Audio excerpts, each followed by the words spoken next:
Gray Sunday in Foxborough for a key AFC East matchup. First meeting of the season between the Dolphins and the Patriots. For New England, the season has reached a crossroads. Pete Carroll's been heavily criticized as the defending AFC champions have lost 5 of the last 7. And the pressure falls squarely on Drew Bledsoe, who tries to overcome off-field problems and a subpar performance from a week ago.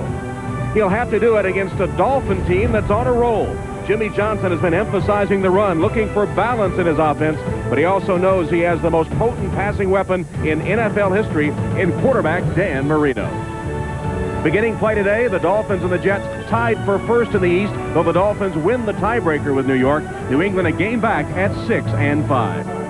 Hello, everyone, and welcome to Foxborough. Tom Hammond and Randy Cross. Yes, the Dolphins are in first place, and Jimmy Johnson's crusade to get them a running game is starting to pay some dividends. Well, you know, for him last year, Kareem Abdul-Jabbar got 1,000 yards, and, you know, dang it, this year he's going to get 1,000 yards because Jimmy's going to rush the ball. Jabbar comes into this game very confident because last year, attacking the heart of the New England Patriots defense, he rushed for over 100 yards both times against this football team. He's the key today. They're going to run it often, and they're going to go inside to do it. New England's been going in the other direction, and Pete Carroll blames the offense. Well, he really should. And your quarterback, Drew Bledsoe, that Tampa Bay defense last week, they took him out of the game early, and they absolutely got that offense flatline, and it stayed that way.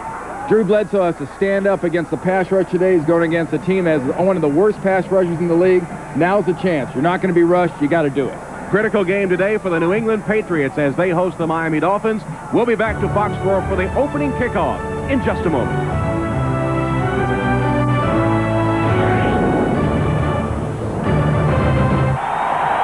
Light drizzle in Foxborough. It seems colder than the 35 degrees as Adam Vinatieri ready to kick off for New England. Corey Harris and Jarris McPhail, the deep end for the Dolphins. And Corey Harris outside at the 20. Knocked out of bounds just short of the 25-yard line by Dietrich Gels, a 22-yard return. So Dan Marino will lead his Dolphin offense onto the field. The offensive line, a very good offensive line, keyed by Richmond Webb at the left tackle. John Bach starting at right guard, though Jimmy Johnson flirted with the idea of putting Keith Sims in there. Sims remains in the doghouse, however. Marino with Kareem Abdul-Jabbar, the leading rusher. Bernie Parmalee, McDuffie, Thomas, and Drayton rounding out the offensive lineup for Miami. First down pass, short drop, Marino on target. Drayton slipped the first tackler and takes it for 11 yards before Lawyer Malloy gets him to the turf. Front four for the Patriots, Sullivan, Wheeler, Thomas, and McGinnis. Pete Carroll saying McGinnis had to have a big game today. Collins, Johnson, and Slade. Slade's been quiet in recent weeks. Law, Hitchcock, Malloy, and Clay in the secondary.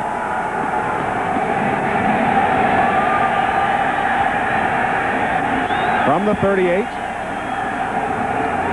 First running play, Kareem Abdul-Jabbar got only 2 yards to the 40. Hit by Mark Wheeler. As the running game of the Dolphins has been the subject of much discussion around the NFL. And unlike a lot of teams, you know, this team gets 0 or 1 yard early. They're not going to stop. And Jabbar, you see the way that running game is really revamped and come alive for Jimmy Johnson, and that's mainly a product of persistence. They stay with it. Second down. Marino completes the swing pass to Jabbar. Falls down just across the 40. Give him a yard. Jimmy Hitchcock covered him there.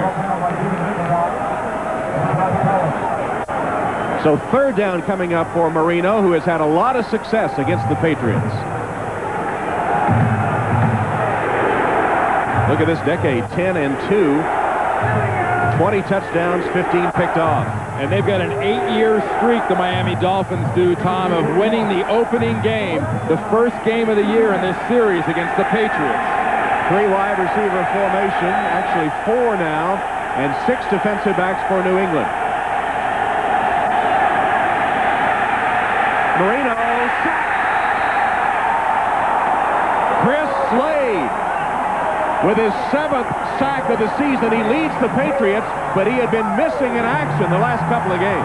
Well, he and Willie McGinnis have been challenged by Pete Carroll to be a factor, running a tackle end game the Dolphins line does not adjust, and that's what you want to do to Dan Marino. You want the pressure in his face in front of him to make him shuffle and move and lose track of his receivers. On 4th down, John Kidd will punt to Dave Megan. Miami, remember, allows the fewest sacks in the NFL, so that was a key one by New England. Bad punt by Kidd. Takes a good Miami bounce, though, as Megan gets away from it. And thanks to the roll, it will be down to about the 24-yard line. The Patriots will have the ball for the first time when we return to Foxborough.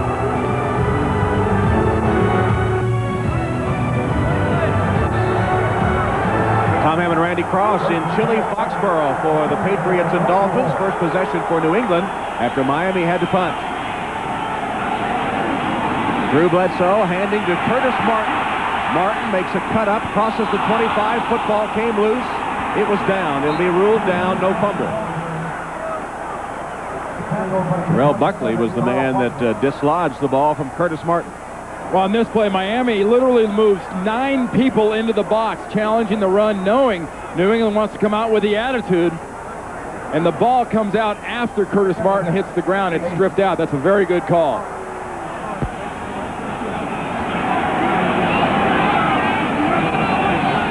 Troy Brown, the motion man.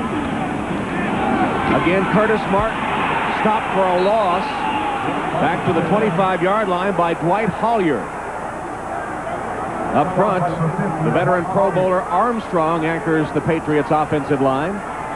Drew Bledsoe, challenged by Pete Carroll to have a game today, comes off one of his worst performances as a pro at Tampa Bay. Curtis Martin's been a bit of a forgotten man. They'll look for a big game from him, too. Terry Glenn injured and inactive today. And rightfully so, the challenge on Bledsoe, Tom. He says he's not an emotional leader. He leads by his actions. Let's see some actions. Here's one on his first pass, and it's complete. He drilled it to Sean Jefferson for a New England first down. Sam Madison covering Jefferson, but it went for 13 yards. It's exactly what I said at the beginning of the game, guys. I mean, you get protection like this. Bledsoe shouldn't flinch because of the pass rush. Step up and aggressively deliver the ball. And more importantly for him, he gets a receiver like Jefferson an early catch, because Jefferson does have a history of drops. Here's Curtis Martin on first down, fighting his way close to the 45-yard line. Dolphins line up with a 4-3. Jason Taylor playing with a cast on his arm and on a thumb, but still in the lineup. He's been sensational in his rookie season. Hollier gets a start for the injured Derek Rogers, and a shakeup in the secondary. Madison, the rookie, starts at the corner. Calvin Jackson moves to free safety, replacing George Teague. Jason Taylor lined up opposite Bruce Armstrong. Sam Gash, fullback, gets a yard to the 45. Gardner and Taylor combine on the stop, and Jason Taylor winning the battle that time. Jason Taylor, see him holding those things up, his hands. He's got a problem. Both thumbs have been dislocated and popped out. He wears braces on one and a cast on the other. You get a defensive end that's that quick. You flat cannot get him unblocked. You've got to put a helmet on him, because he'll do at the end of the play exactly what he was trying to do. That's strip that ball out of there, bad thumbs or not. On third down, Keith Byers into the game for Sam Gash. Bledsoe with a play-action fake. And incomplete, intended for Brown. It'll be fourth down. Well, you got a situation here, though, Tom. Jimmy Johnson loves to play field position. Drew Bledsoe said, hey, look, it's a patient defense that makes you make a lot of plays to score points.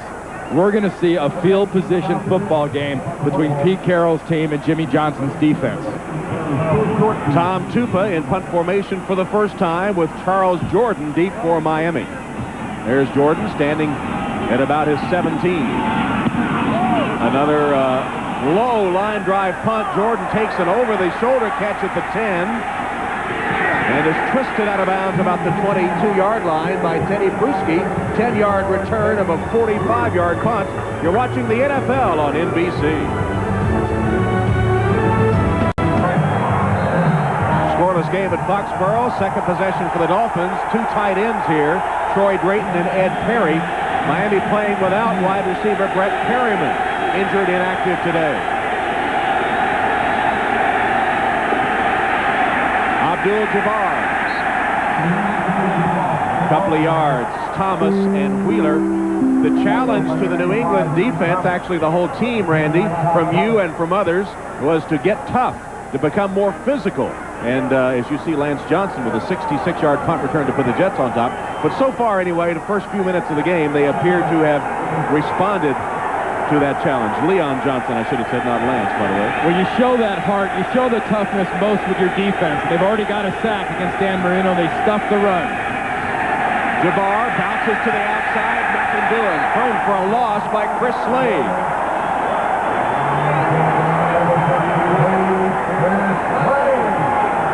The best way to run the ball effectively against this New England Patriots defense is to run inside and then bounce it outside once you pass the line of scrimmage. If you try to go laterally with Willie McGinnis and Chris Slade on the outside, you're playing right into fast upfield football players. 6 defensive backs and 4 wide receivers for Miami on this 3rd and long.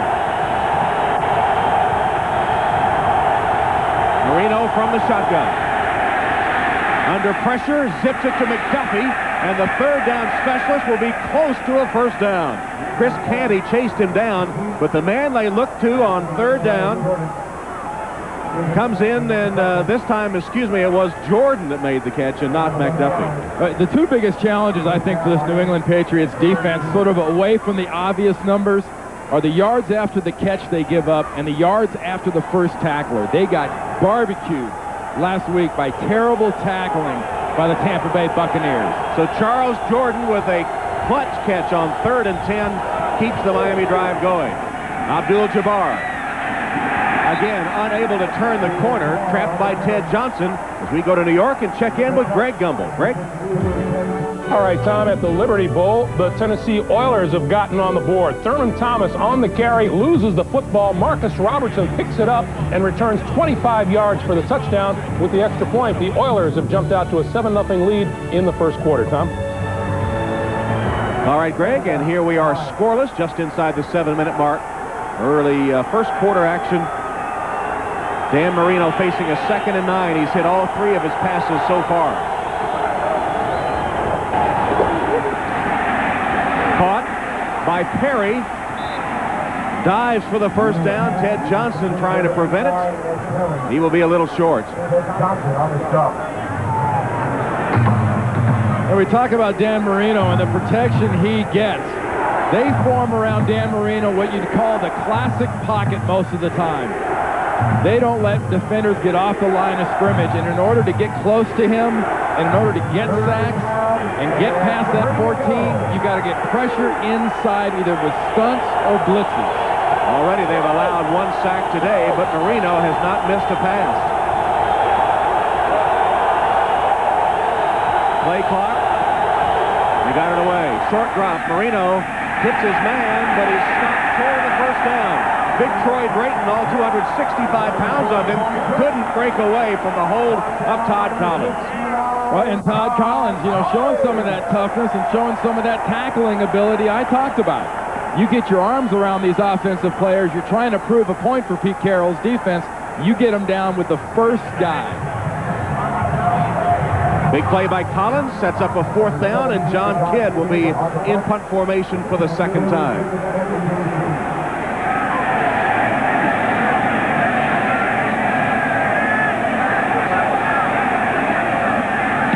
Kidd boots it toward Dave Meggett. Again, it's short. Meggett comes up to field it at the 25. And knocked out of bounds around the 30-yard line. 5-yard return of a 35-yard punt. Back to Foxborough in a moment. Welcome back to New England. Ben Coates, one of the best receiving tight ends in the NFL, but look what he's done the last 4 games. Non-existent. They ought to put a red flag on him or something. But he's always had big games against the Miami Dolphins, and he's like that old Larry Holmes left jab. You got to find a way to make that work, even if they know it's coming. See if they can find him today and get him back involved in the game. Troy Brown makes a diving catch, immediately covered by Anthony Harris. Hey, this is a good example play-wise of what we're talking about. You got to be patient with this defense. They're only going to give you certain things, and you've got to be happy to get your yards in those 6, 7, 8-yard chunks. Go 12, 13 plays. This defense traditionally the last year or two with Jimmy Johnson does not give up the huge plays. Blitz comes, and the handoff to Curtis Martin, who breaks it close to midfield. Terrell Buckley brings him down after 14 yards as middle linebacker Zach Thomas blitz. Martin ran right in his place. Well, watch what happens to Zach Thomas, and he's one of the keys today. You've got to get a helmet on him. I don't care if it's an offensive lineman or a fullback. In this case, it was the center, Dave Wolabaugh, pulling around from his position, getting a good helmet on him and opening up the middle.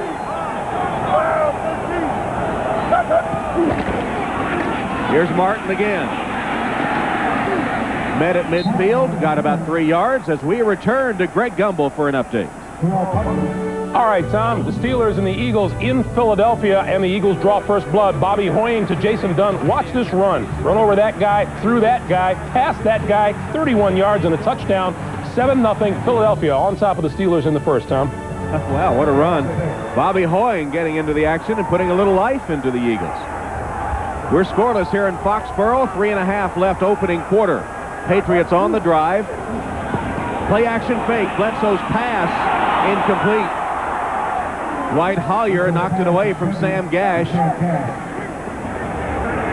And Bledsoe did a good job there of standing in against the pass rush, because he got some quick pressure right up in his face. Watch the game up in front develop. And you see Edwards there, Anderson, the defensive end, got in his face and did not affect Drew Bledsoe. That's what Drew has to do. You've got to stand in and, you know, that old keep your head about you while everyone around you is losing theirs. That's a quarterback's job.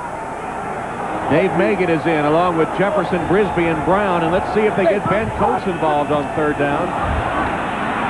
Bledsoe standing in and firing a strike to Coates. First down, New England. Anthony Harris stopped big Ben Coates with a first down reception. Well, Tom, what's that well-worn to overused term, looking for your safety blanket? You're getting the pressure, you're getting the problems. Who do you look for? You look for your tight end, Ben Coates. Aikman always looked for Novacek, and Bledsoe has Ben Coates out of Livingstone as his guy when it gets tough. Spot the ball at the Miami 36, first down, no score. We're in the first quarter. Bledsoe again to the air, and again on target at the 20 to Jefferson. Sam Madison, the rookie, covering him, 16 yards. Second catch for Jefferson, and Bledsoe looks sharp in the early going. He really does. He's standing in there, and he is slinging this thing, getting some protection once in a while, but he's testing the young player, Sam Madison, out of Louisville right now. Second reception over there for Jefferson, working against Madison, and expect to see a lot more of that. We asked Bledsoe about all the criticism, and he says, well, you just play through it. As he hands the ball to Curtis Martin for a short gain, Tim Bowen's the tackle. And he said through his life, he's just played through it. He's never lost confidence, and it always has worked out for him. Yeah, but he's never been stoned like he's been stoned here in Boston the last, week or two with that game last week and his incident, mosh diving last week and everything else. They've never come after him like they have right now. Is that a new term, mosh diving? Are you, when you dive into the mosh pit, is that what it's called? Style points on that or anything? I don't know.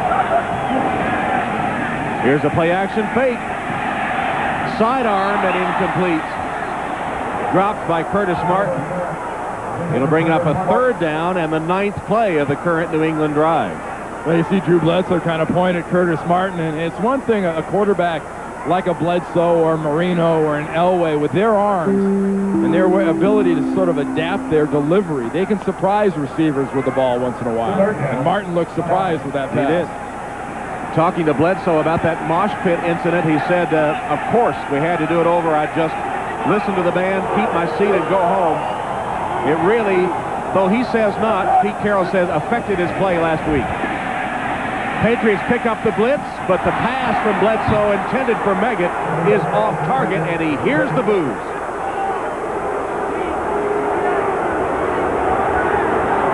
What you have to watch for Drew Bledsoe, watch the toss. Remember I said adjusting your throw? He adjusted to kind of a sidearm throw because of the pass rush on the outside by Hollier made him adjust that throw.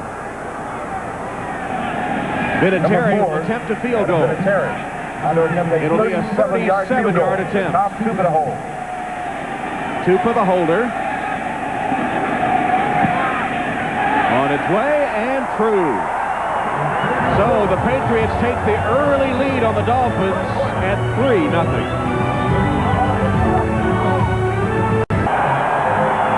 Minute 42 left, first quarter in Foxborough. The Patriots with a field goal take a 3-0 lead.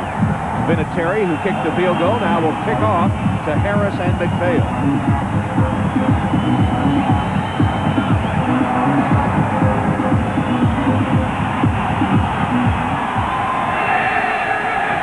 Corey Harris from the 5. A little seam to the 25-yard line where the Dolphins will take over as we go back to Greg Gumbel. 25-yard line. All right, Tom, in Philadelphia, Bobby Hoying making his second career start in the NFL is having a heck of a day. This is his second touchdown pass of the afternoon. 9 yards to Irving Fryer, and the Eagles have jumped on the Steelers. 14-0 still in the first, Tom. All right, Greg, thanks. 3-0 here. And, Randy, sometimes the shake-up in quarterback does wonders for a team, doesn't it? It really does, especially in Philadelphia. That they need something. They need a spark. And Roosevelt Potts is in their fullback. Now there should be a spark for this running game. Marino, first down fake and pass. Caught. Jordan with another catch and another first down. He's to the 45-yard line. Hit by Hitchcock and Clay. At that point, it was a 20-yard gain. Well, Thanksgiving weekend, join us on NBC for a full slate of movies, starting on Thursday with Steven Spielberg's thriller Jurassic Park. Then on Friday, Macaulay Culkin stars in the movie version of Richie Rich. Saturday, network television premiere of the Brady Bunch movie, and Sunday, Chevy Chase in the Christmas comedy classic National Lampoon's Christmas Vacation, all Thanksgiving weekend. Jordan, the intended receiver of that Marino pass, which is overshot, covered by Ty Law. So Marino missing for the first time today. He had hit his first 6 in a row. And we're talking about the persistence that Jimmy Johnson has showed in his running game, and the running game has been pretty effectively stuffed so far by this Patriots defense. Jabbar has 4 rushes for 3 yards, and as that 6 for 7 shows for Marino, he's not really hesitating right now to say, okay, you're stuffing it, maybe we'll pass for a little while. There is the anemic performance by the running game of the Dolphins so far. So Marino returns to the air and gets it to Jabbar on the swing pass, makes a couple of nice moves, crosses midfield, but is short of the first down, stopped by Mark Wheeler and Chris Lay. On the last possession, this defense for New England really put it to Jabbar. He tries to get outside, there's nothing there. He tries to go inside, there's nothing there. Again, he tries inside to go outside, nothing there. So what does Dan Marino do? He says, well, the run's not there. Let's flip it out to you out of the backfield and see what you can do with it, because right now the rushing is not doing much. Not that it's done much this season, as you can see. Next to last. Third down, they will rush it. It is to Abdul-Jabbar, and he has a first down. 6 defensive backs for New England, figuring pass. And as the first quarter ends, they pick up the first down on the rush by Kareem Abdul-Jabbar. End of 1 in Foxborough, with New England leading Miami 3-0.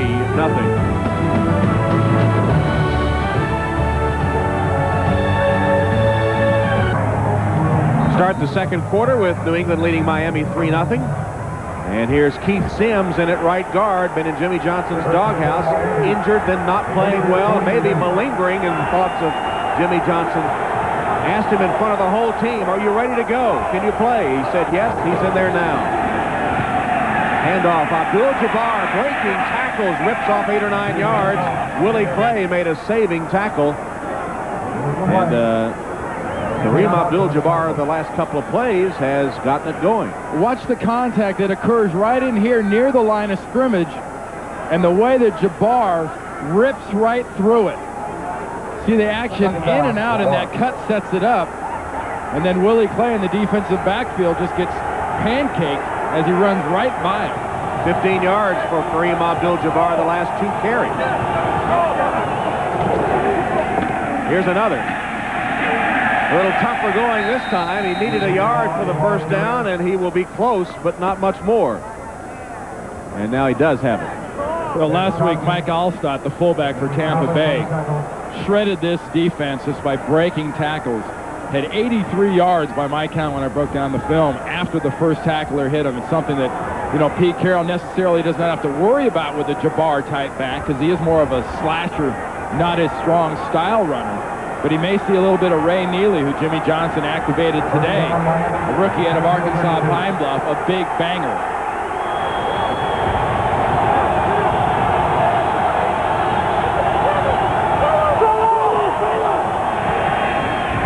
Marino. That one sailed on him and went right through the arms of Troy Drayton. Drayton, who has been so reliable, went upstairs and could not hold on. He was behind Chris Slade. We invite you to follow the NFL online at msnbcsports.com. Our own Randy Cross compares West Coast football to Smashmouth football. Gil Brandt investigates the Cowboys coaching situation where George Seifert may end up next season. Plus, Tuesday at 8 p.m. Eastern chat with New York's Giants safety Jason Sehorn and Giants quarterback Danny Cannell, all at msnbcsports.com. Bernie Parmalee gets a carry and is stopped in his tracks. The defense led by Willie McGinnis. You're talking about that internet promo, Tom, and the West Coast pushes Smash Mouth. We're getting towards December and January. That is Smash Mouth physical football.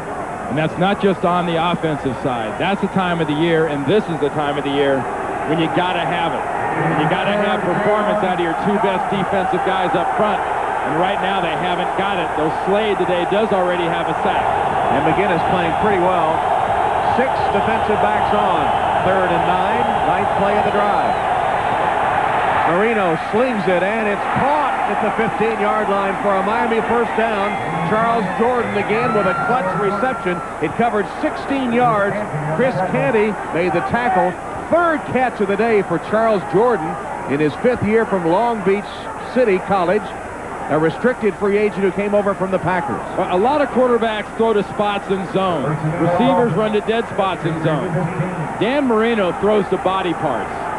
He throws the ball, like, for instance, there to the inside shoulder where the defender can't get to it, but the receiver has to make that great adjustment.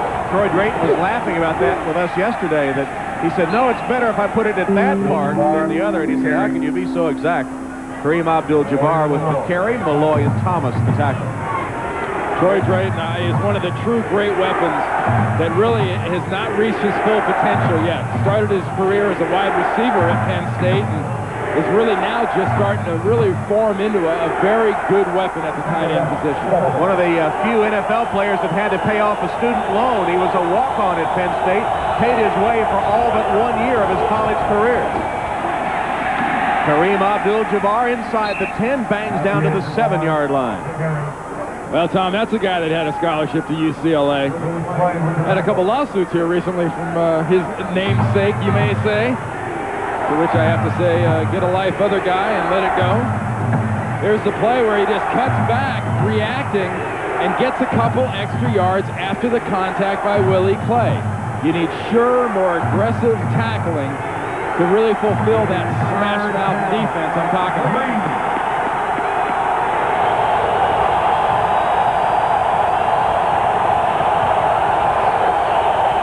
Marino with a fake, throws, and batted down and nearly intercepted. Intended for McDuffie, with Collins and Law blanketing the intended receiver. You know, Dan Marino would be a carnival barker's nightmare. You know, those games where you throw the ping pong balls into the fish bowls or the footballs through the hoops.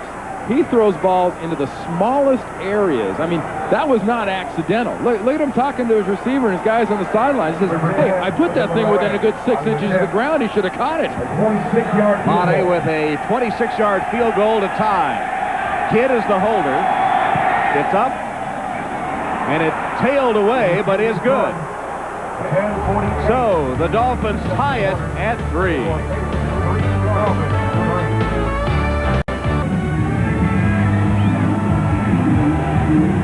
Welcome back to Foxborough as the Dolphins have tied it, and Mare now ready to kick off with Meggett and Cullers deep. Mare's kick tying the game at 3 with 10:48 left in the second quarter.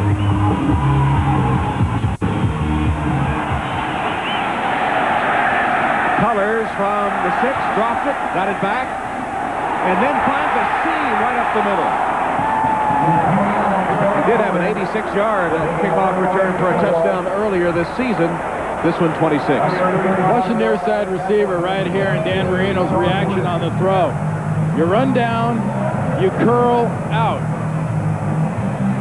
Dan Marino's anticipating him doing something completely differently. He guns it. Receiver comes back, and then he hears it. You know, Troy Drayton said, well, you know, Marino's kind of like a coach. And so yesterday we asked Marino and said, they say you're kind of like a coach out there. And he blanched. He cringed. He said, no, I don't want to be thought of as a coach. Bledsoe sacks from the backside. First sack of the day. It's Jason Taylor who beats Bruce Armstrong. The rookie beats the veteran. And it's clean around the corner speed rush. You've got a 240-pound defensive end. He's not going to bull rush you. Cast or not, though, he's going to give you plenty of speed, and that's just what Bruce Armstrong saw. Well, we said, as you see, Jason Taylor, one of the rookie sack leaders in the NFL, we asked him about playing against the Pro Bowl veteran Bruce Armstrong yesterday, and he said, well, no disrespect, but he's just another guy. I don't care. I think I can get it done against anyone. He proved it on that play. Short gain for Curtis Martin, stopped by Zach Thomas. You know, one thing I really like about Jason Taylor's attitude is, you know, having been under Bill Walsh for 10 years, that was one of the big things he stressed. You don't play against people. You play against animate objects. Don't worry about who it is. And, you know, part of it's rookie bluster. Part of it is he doesn't know what he doesn't know. Right. But, you know, if he can stay that way, it'll be a real key to his success down the road as he matures and gets bigger and stronger and becomes even better. He fires in the game on 3rd and long. Bledsoe wings it downfield. And it's incomplete, intended for Jefferson. And the Patriots will have to punt. I'll tell you, Tom, this crowd here in Foxborough has got a very short fuse for these Patriots after watching the debacle last week in Tampa. Well, they reached the bottom of the pit last week in Tampa. Drew Bledsoe literally, and the team in Tampa with a horrible performance. A better first quarter today, but returning to that last week's form on that second possession. Flag down, Jordan, another flag. Twisted down at 37 by Marty Moore. 43-yard punt. Jerry Austin called into service for the first time today. That flag's right in the area. You get a lot of times is holding by the punt return team on one of those gunners running downfield first.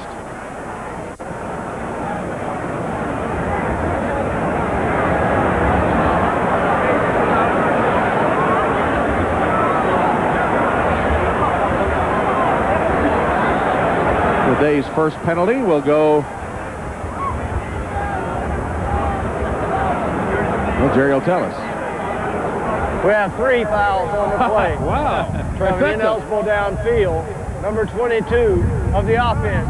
By rule, that penalty is declined. We have holding. Number 26 of the receiving team.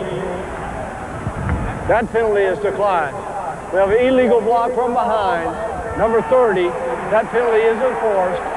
It'll be first down, Miami. Well, the hat trick on penalties. 3 of them. The one against Bernie Parmalee is accepted. We're tied at 3 in Foxborough. Pete Carroll telling us that the media criticism in New England has been much worse than it was in New York when he was head coach of the Jets.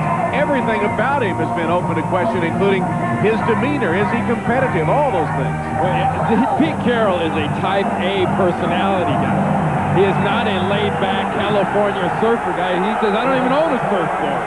I saw him in some pickup basketball games when he was the Jets defensive coordinator. Believe me, if you could see him then, you know he was not laid back.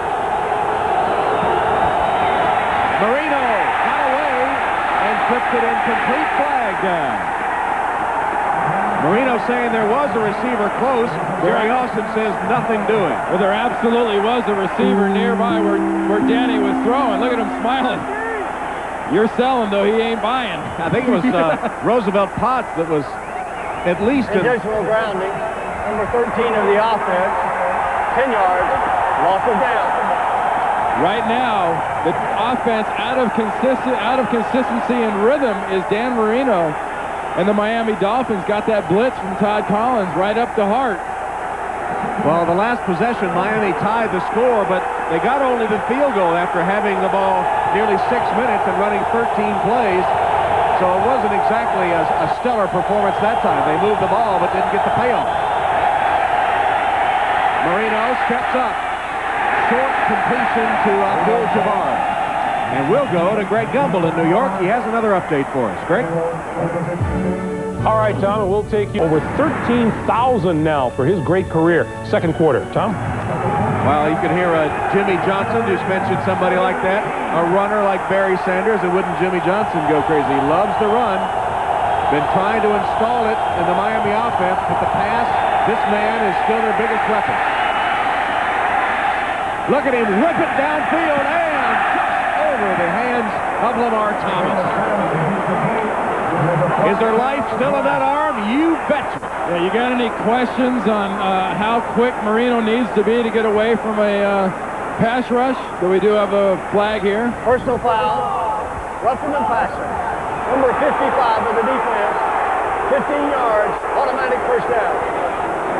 Now, Pete Carroll's defensive end, Willie McGinnis, does a very stupid thing because chasing down Dan Marino is not the hard part. 55 McGinnis takes a good couple of steps and then hits Marino. And if there's a quarterback in this league you don't hit late if there's even a question, it's Dan Marino. Yeah, 2.5, maybe 3 steps for McGinnis. That was it. Dumb is 1.5. Stupid is anything more than 2. That was stupid. Thank you very much. Meanwhile, Marino threw it 50 yards in the air while trying to avoid McGinnis. And he goes deep again, and no one's home. There's another flag down. It's going to be a pass interference, I think, against the Patriots. Well, illegal contact maybe downfield. Holding, number 24 of the defense, 5 yards, automatic first down. Ty Law holding Charles Jordan. Watch Ty Law right here. See that left arm? That's McDuffie that he's holding, yeah. Yeah, that's his money's worth. That wasn't a cheapie. Meanwhile, did you see the shot of Pete Carroll on the sideline? And are any questions about his competitive nature, his sideline demeanor still there? He was hot. You know, coaches can only do so much motivating and getting a team ready. Then it's a matter of the ticker and the heart inside these guys' body to follow through. Abdul-Jabbar, a couple of yards. Todd Collins makes the tackle. In a Monday night game against the Dolphins, you may remember Carroll was given the choke sign to one of the Dolphins. I mean, nothing is shy and retiring about Pete Carroll. But I guess, shy and retiring would not be a bad term for the effort the Patriots put on the field last week against Tampa Bay. And right here, they've let Miami and Dan Marino out of a heck of a hole. Whether he has control of his team, whether he's the right man for the job, that's open to question maybe, but not his personality. Marino pumps and goes back. Mike Jones will get credit for the sack. And Willie McGinnis was there again. Boy, I tell you, this Patriots defense right now, as far as getting after Dan Marino, is doing a little bit of everything.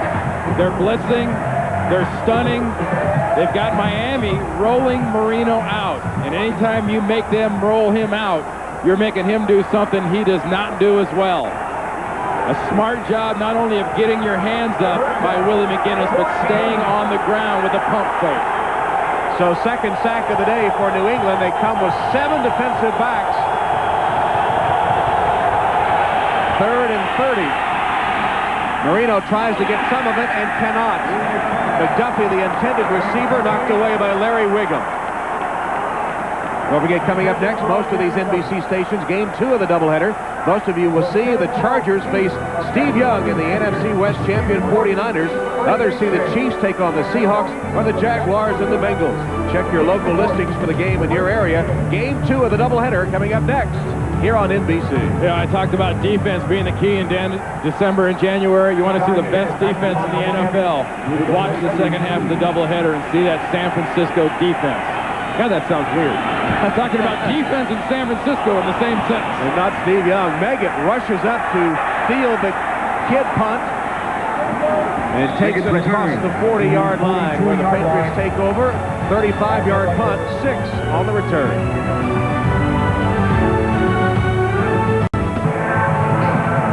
Field position game so far, 3-3, 6:49 till intermission. And the Patriots have good field position to start this drive. They begin at their own 42-yard line.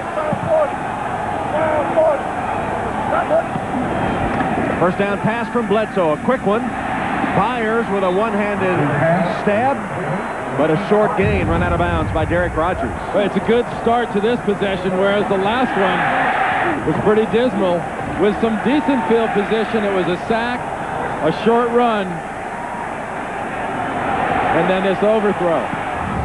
But Drew Bledsoe and this offense have got to get some points for Pete Carroll's team when you get this kind of field position against a Miami defense. Carroll telling us that the offense had lost its rhythm in recent weeks, and the big play had been missing. Curtis Martin with a flag down. There's a rhythm killer. A hold against the Pats. Yeah, when you talk about rhythm, it's got nothing to do with music.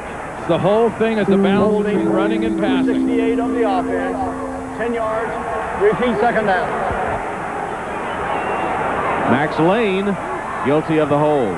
And that running, that rhythm between the running and the passing is something that his offense has been lacking, because Curtis Martin in the running game has been what people want to take away from Pete Carroll's offense, period. I mean, it's a cliche, yeah, but people play this football team and say, hey, look, we're going to take Martin away, we're going to pressure Bledsoe and see if he can beat us. See the other scores. Bledsoe's pass complete, across the 40 to Curtis Martin out of the backfield. And you saw the scores with the Jets back on top, 10-7 over the Vikings. Big game in the AFC East.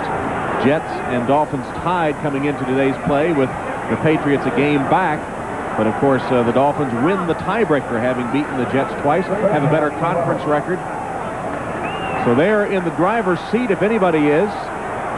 First meeting between Pete Carroll and Jimmy Johnson this season. They play again on the final game of the regular season in Miami. That'll be a false start against New England and another rhythm-killing penalty. Well, you can point the other way all you want, but when you start twitching on your own quarterback's bark, that's exactly what it does. It kills the offensive rhythm, and it really puts a tough onus on Larry Kennan, the offensive coordinator on the sideline. Now has to call a play in this situation. Ben Coates arguing that the Dolphins caused it, as Larry Kennan wrapped up to ward off the cold. One of the few... False start, number 71 of the offense, 5 yards, and still third down. Right guard Todd Rucci. And Todd Rucci, you heard the bark coming from Bledsoe. Watch Rucci. He made it through the first 2 or 3 barks, and he was going on 4. It was on 5. So Larry Kennan, one of the few offensive coordinators that calls plays from the sideline. We saw him over there wrapped up against the cold. 4th penalty against New England sets up this 3rd and 16. Bledsoe airs it out, and he has his man, Jefferson, to see the spot. It's close to the first down. Whoa, spot. That was a double clutch mark. He gave him the first down. But he didn't on the first mark. First time he stepped in to go short of the marker and kind of double clutched over past the yard marker. Good protection for Bledsoe. Good delivery for Bledsoe. Watch the reception point. I tell you, that ball, when he catches it, is right at the first down marker. I think that's a good call. I thought it was, too. A little tough to tell from the angle of the camera on that replay. But what you have to remember on that play, Tom, is not so much where he ends up or whatnot, but when he gets the possession, when was his body and his forward motion stopped? Right. And here from the all-22, concentrate on that area right there where the marker is. Ball's up, ball's caught. That's a good call. He and the ball are right at the marker when it occurs. Jefferson's been the big man in the offense for the Patriots so far today. And rightfully so, with Terry Glenn sitting on the sideline, Tom. 2nd and 10 after Martin got nothing on first down. Bledsoe stands in the pocket, off Byers' hand and incomplete. Well, one of the knocks of Drew Bledsoe is that he is too antsy in the pocket, too quick to bail out, too quick to unload. He looks like he's standing in there pretty strong today. Well, yeah, in this game, he's facing a team, in spite of the fact that Jason Taylor has already sacked him once. He's a quarterback that teams want to come after. Tampa Bay sacked him early, hit him hard early, and literally took the quarterback out of the game. Drew Bledsoe had no protection, and from that point on, the offense had no confidence. Today, it's a whole different story. And a timeout taken by New England with the play clock ticking down. We'll take a break, tied at 3. Bledsoe's hit 7 of 13, been sacked once. He has converted some 3rd and longs. He's converted 3rd and 9, 3rd and 6, 3rd and 16. He'll have to do it here, too. He's 3rd and 10. Pressure, got it away, caught. Ben Coates, close to another first down. Sean Wooden had him wrapped up. Here's another crucial spot of the football. Last week, Tampa brought pressure in places Drew didn't expect it or see it. This time, Miami brings the pressure right in his face. The blitz is picked up well by Todd Rucci, the guard. Bledsoe hangs in there, does a little jump pass right to his tight end.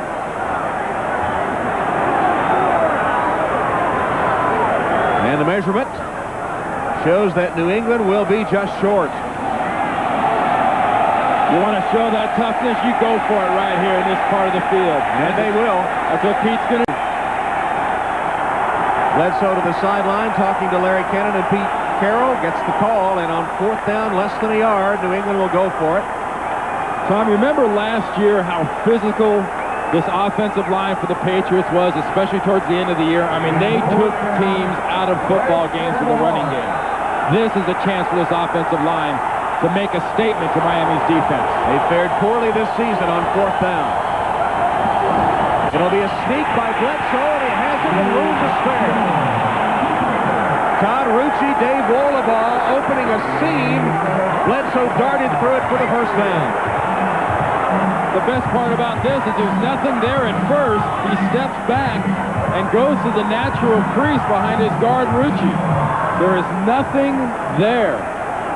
And you want to see a surfer guy kind of laid back? What Pete Carroll say? I've never surfed in my life.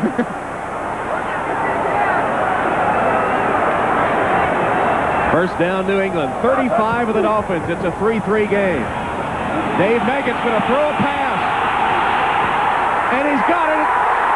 Touchdown, Troy Brown.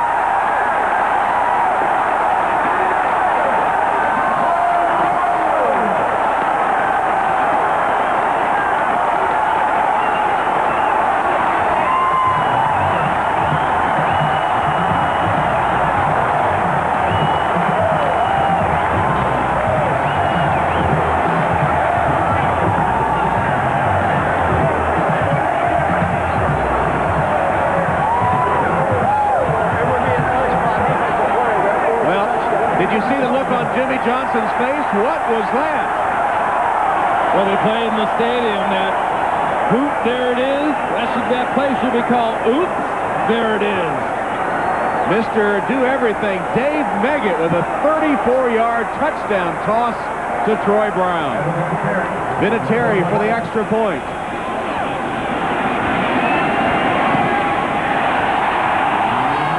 And it's good. As the Patriots put on not only the razzle, but the dazzle as well to lead 10-3. You know, do the unexpected. Take the chance when things are tough, and it's just what Pete Carroll and his coaches do. Remember what I said, oops? Well, here's the oops. And there it is. There's more glamorous ways to score into the end zone by Troy Brown than to bounce in on your posterior. But this Miami defense loses track of him, as you saw. Good concentration and a good bounce and drag into the end zone. He did a little 360 trying to connect with the football from Meggett. I don't think Megan will be auditioning for any starting quarterback jobs based on that aerial, but it got the job done. Well, you know, watch him. He knows this has got hang time. He gets hammered. He says, I know it's good. It's got to be there. It's divot and all on his helmet. He got himself a touchdown pass. And he gets up like, well, it's no big deal. Now, what's everybody so excited about? Oh, now he's going to get the play-by-play. You know, see, that's what's bad when you let a guy do something unusual. They assume it's natural. Then they're going to tell you about it for 2 weeks. Vinatieri's kickoff, a short one. Taken by Harris.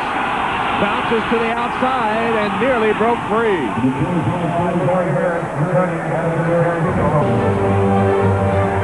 Kicking off a great week of movies on Thanksgiving week here on NBC. That touchdown by New England and that pass by Dave Meggett was set up with that field position earlier. They got the score, and now Miami gets pretty good field position back. Jeff Ross Moss was telling me, heck, I could have done that too.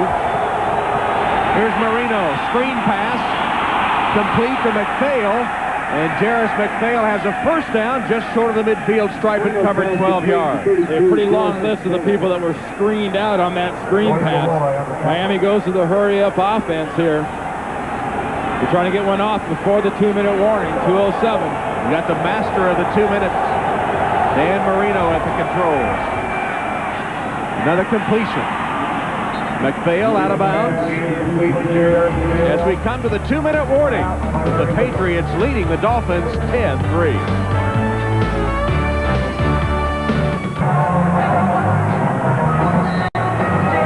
Drew Bledsoe, the subject of much controversy and criticism. He and the Patriots up on the Dolphins. Don't forget at halftime, Greg, Joe, Chris, and Sam. The Domino's Pizza NFL and NBC halftime report. Scores and highlights. Plus Bob Costas with his talk with Steve Young of the 49ers. Coming up at halftime.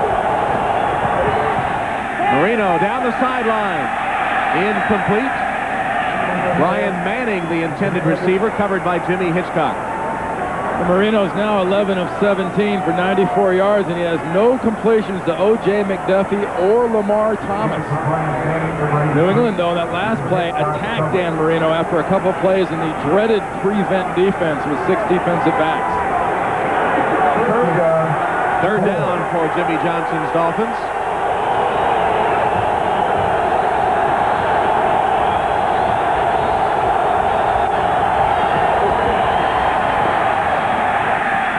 Intercepted. Larry Wiggum. Touchdown.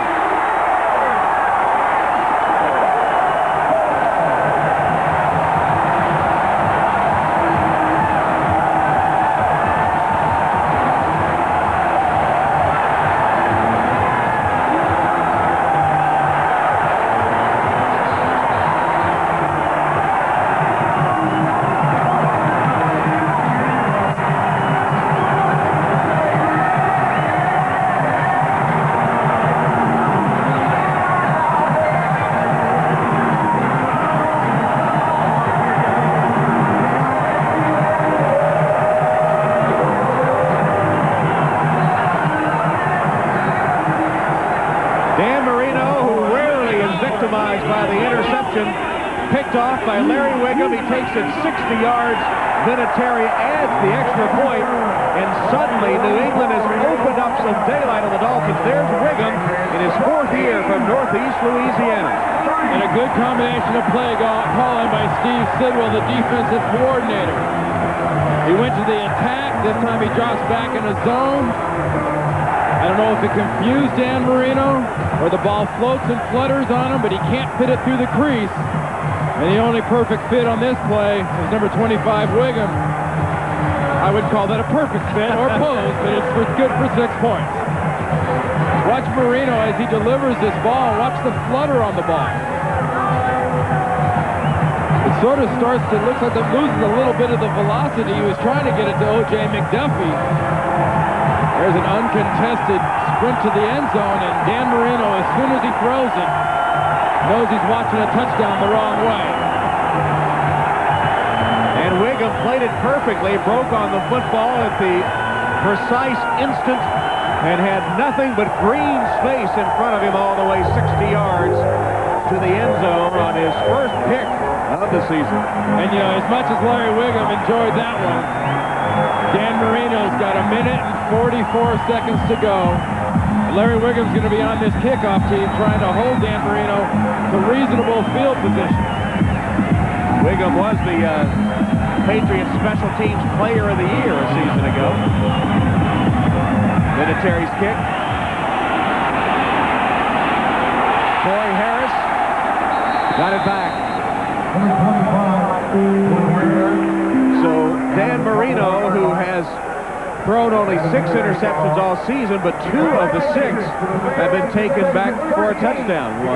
Game 1 against Indianapolis, and now today by Wiggum of the Patriots. As happy as Pete Carroll and his football team is, they cannot celebrate and get too excited against this quarterback. Jimmy Johnson knows Dan Marino can get it down the field, and so does Pete Carroll. It's time to put the headset back on for Pete, kind of wipe the smile off their collective face as a team, and concentrate on the task at hand.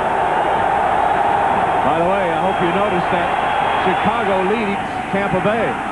Marino's pass will draw a flag on Jimmy Hitchcock. Lamar Thomas, the intended receiver. That was a hole with that backhand, that left hand, trying to prevent the receiver from getting into the ball. See, Hitchcock walked right over to Pete Carroll. I don't know if he apologized, but he got an earful of Pete. Number 31 of the defense. Automatic first down. Far side receiver, top of the screen. Lamar Thomas does a little hand fighting of his own. But watch Hitchcock. See, the left hand was around the waist. Ball spotted just a yard shy of midfield on first down for the Dolphins. 1:36 remaining. Marino steps up out of trouble and throws it. Is it caught? Yes. Charles Jordan with another reception. 16 yards. It's his 4th catch of the game. And a good body adjustment by Jordan to a ball thrown to another body part, thrown to the backside shoulder. Plenty of time for Marino. Dumps it off short. McPhail ducks out of bounds at the 25-yard line. Todd Collins was trying to catch McPhail, who's caught 3 balls just in the last 5 minutes. Anybody out there got any questions as to why you do not relax and take too much for granted going against Dan Marino with that much time on the clock in this situation? You've had success, but you've got to buckle down as a defense, because if there is anything that even looks like a crack or a flaw in your defense, or anybody relaxing, Dan Marino is going to find it. Spot the ball at the 26. You see the timeout's a full complement for Miami. 1:05 on the clock. Wide open. Catch made by Manning. And Brian Manning cracked hard by Willie Clay. And there's a flag down. No, excuse me. A timeout. Miami. That's their first. First timeout taken by the Dolphins.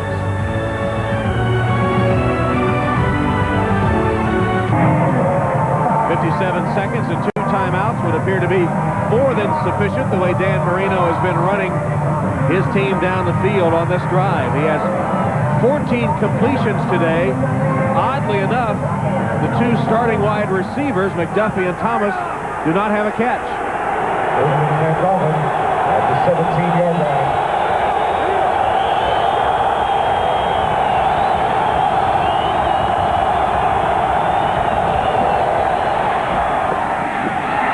Inside the 10, down to the 7. First grab of the day for McDuffie. They try to wrestle the ball away, but nothing doing. Ted Johnson gets credit for the stop. McDuffie's first reception. What a great throw and catch combination, because that ball was thrown through a little window by Dan Marino to the only place where McDuffie could get to it. There's no panic and there's no hurry to this offense.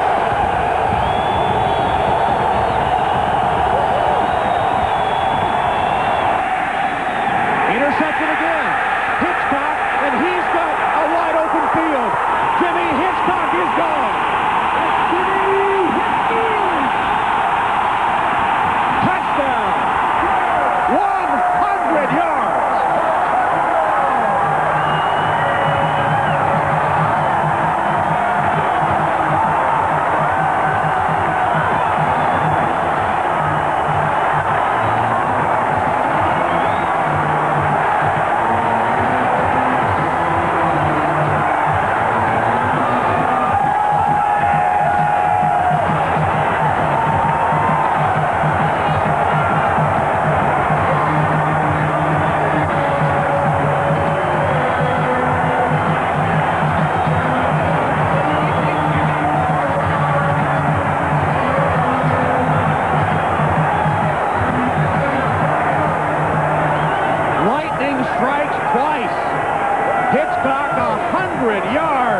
with the interception return, a New England record.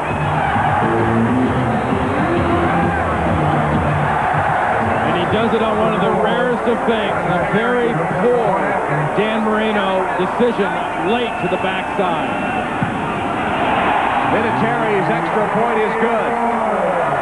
The Dolphins were driving downfield apparently to get some points before halftime, before Hitchcock stepped up and the game changed drastically.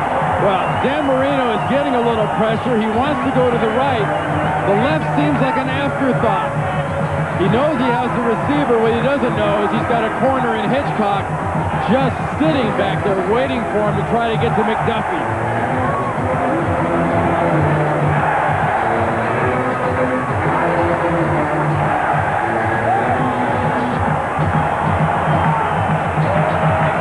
The coverage on backside on McDuffie, 81. Wiggum's on him. Marino doesn't see Hitchcock. And if you're a quarterback like Dan Marino throwing the second interception for a touchdown in consecutive series, must take forever for Hitchcock to cover that 100 yards.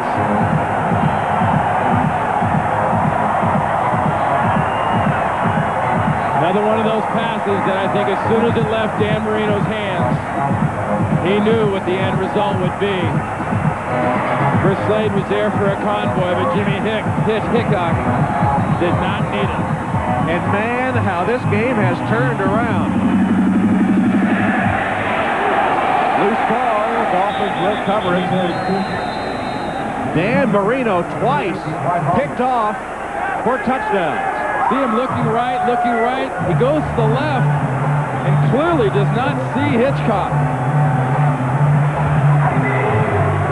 He looks up, and what he sees, it's not even worth trying to run down the field. If you're wondering, the NFL record for an interception return is 103 yards, shared by Bensy Glenn and Louis Oliver.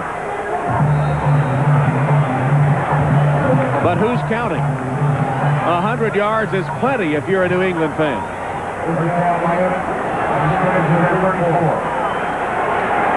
Jimmy Hitchcock. Remember, this was a 3-3 game with 3 minutes remaining.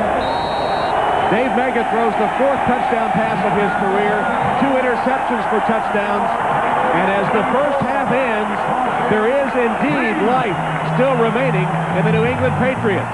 24-3 at intermission. Now let's go to Greg Gumbel in New York. Halftime in Foxborough, 24-3 lead for the New England Patriots. Last 3 minutes of the half were remarkable. I don't know, rarely do you see a game turn around as quickly as that one did. Especially on bad decisions by Dan Marino. Two throws for touchdowns on interceptions. It's unbelievable, but you got to say, hey, look, New England came into this game desperate. New England came into this game looking for a way to find a way to make plays and make a difference. And those 2 turnovers and returns for touchdowns were the difference. Coors Light halftime stats. You see the passing yardage slightly in favor of Miami and total yards as well. And it's the New England offense that still has not been that great. Dave Meggett has a touchdown pass. Drew Bledsoe has none. And the turnovers on the interception returns have accounted for 2 of the scores. Mate kicks off for the Dolphins. And Dave Meggett will return it. Meggett to the outside and just caught and taken down at the 32-yard line. Good return of 30 yards for the veteran Dave Meggett, who earlier in the game threw the 4th touchdown pass of his career. Tim Jacobs finally trapped him down, and why not smile? It's been that kind of game for Meggett. Well, you talked about this offense for New England not really having it together yet. Now is a perfect opportunity to start running this football, get Curtis Martin going, and put all the pressure into the lap of Dan Marino in the passing game of the Miami Dolphins.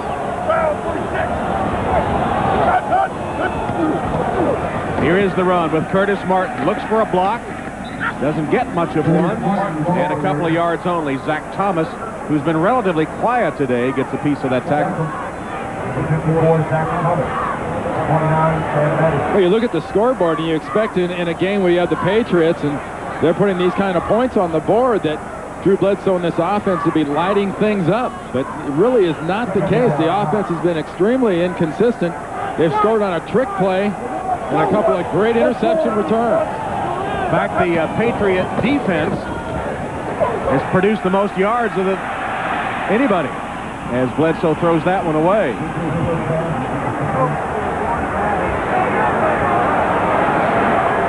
Hey, really, when you look at this thing, for the New England offense, the last two players for the New England Patriots to throw touchdown passes are Dave Meggett and Scott Zolak. A sobering thought. And maybe an encouraging thought from the Miami standpoint, because your Miami defense is not playing bad. They need to keep doing this, and Jimmy Johnson knows he needs as many 3-and-outs and short possessions as possible for Drew Bledsoe in this offense. They're facing a possible one here on 3rd and 9. Out of the backfield, Sam Gash falls for the first down. Calvin Jackson had him wrapped up, but Gash kept fighting for yardage and has enough for the first. Sam Gash is a huge fan favorite here in New England because he's a guy that gives up his body, is a great lead blocker, and is a running back at the fullback position out of the backfield that can get you that extra tough yard, which he does right there. By all rights, he should have been stopped short of the first down. Curtis Martin again finds the going tough. Dwight Hollier made the tackle. We talked to Curtis yesterday, and he said, you know, expectations from the fans and from the players, too, were raised by their trip to the Super Bowl a year ago, which made this recent string, where they won only 2 of 7, doubly difficult to take. But he said, we'll see how we respond today, because your competitiveness is challenged. If you're a true competitor, a true pro, we'll respond today. And while we pointed out that the offense hasn't exactly been lighting things up, the team as a whole, I think you'd have to say, has responded. Bledsoe put it right on the money to Coates. Ben Coates is back. That's his 3rd catch, and it goes for another first down. Bledsoe drilled it right on target. Nice looking throw. And a good job by Ben Coates of concentrating on the end of that football, because he knows he's got Calvin Jackson coming from the safety spot, and he's got Zach Thomas trying to make the final tattoo, knock the ball loose. But he never loses sight of the ball and tucks it and puts it away. That's exactly what this offense needs. Now we're seeing a little of the rhythm. Martin breaks free to the 24-yard line. Sam Madison, Dwight Hollier combining on the tackle. Now, when you talk about Ben Coates, you always hammer away at what a great receiver he is, but Curtis Martin's rushed for a lot of yards over the years, partially because he gets some pretty effective blocking from his tight end, Ben Coates. We talked about the rhythm, and you get the passing game going, and you get Curtis Martin starting to run like that, you start dancing. You got so much rhythm. There's Coates. How much dancing he's doing at 250. But Coates, Pro Bowl the last 3 years, leading receiver for the Patriots. Wide open, just overshooting. Coates in the end zone. Ben Coates obviously very disappointed, as is Drew Bledsoe, but you can see a bounce in the Patriots offensive players when they get this rhythm going. They get the whole thing going on, they get confidence, and when you get confidence, you're willing to take shots. Sean Wooden looked like he was expecting some help deep and got none. Yeah, Sean Wooden, safety, hands off Ben Coates to the pylon at the end zone. Unfortunately for Coates and Bledsoe, the pass, though, too long. Martin with another hole and a cutback. Curtis Martin still on his feet down to the 13-yard line. Calvin Jackson saved the tackle, and suddenly Curtis Martin, Ben Coates, and Drew Bledsoe have come alive for Pete Carroll. Not only the blocking up front, but watch the first 2 or 3 steps of Curtis Martin, how it sets up the inside of this run. The defense reacts. He gets a great backside seal by Todd Rucci, and then you start seeing a little bit of the taste of what has made Curtis Martin such a great threat as a 1,000-plus yard rusher. Great instincts, great explosion. 4 carries. He's averaging over 6 yards a carry here in the 3rd quarter. Bledsoe, under pressure, throws it away. Mike Chilinsky drilled Bledsoe to the turf. And the pass in the vicinity, anyway, of Troy Brown. Well, watch the quick pressure coming from Chilinsky from the defensive end spot. Actually, it's Anderson, number 70. Doesn't really get breathed on.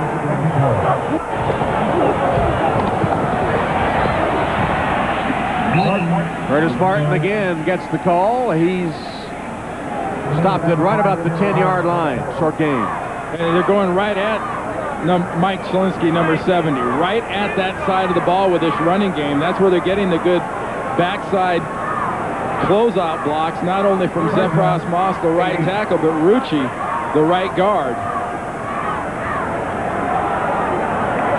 Third down now and 8 for Bledsoe.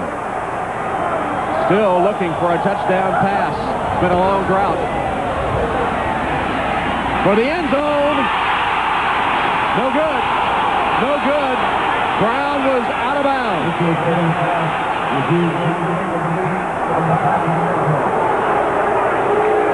Tony, he's disappointed, but there's absolutely no way he could have physically made himself a taller, longer human being than he does at the end of this. Watch every fiber of his body and soul is stretched. Watch the toes. Possession. 1 foot. Yeah, 1 foot. 1 foot. But watch the stretch. Maybe spending some time on the rack later this week trying to add an inch or two. Vinatieri adds a field goal. It was 27 yards, and the Patriots add to their lead. The NFL on NBC is brought to you by Chevrolet Trucks, the most dependable, longest-lasting trucks on the road. By Norelco Reflex Action Razor, anything closer could be too close for comfort. By Duracell, when it better work, better make it Duracell. And by Prestone Antifreeze, protect your car in the Prestone zone.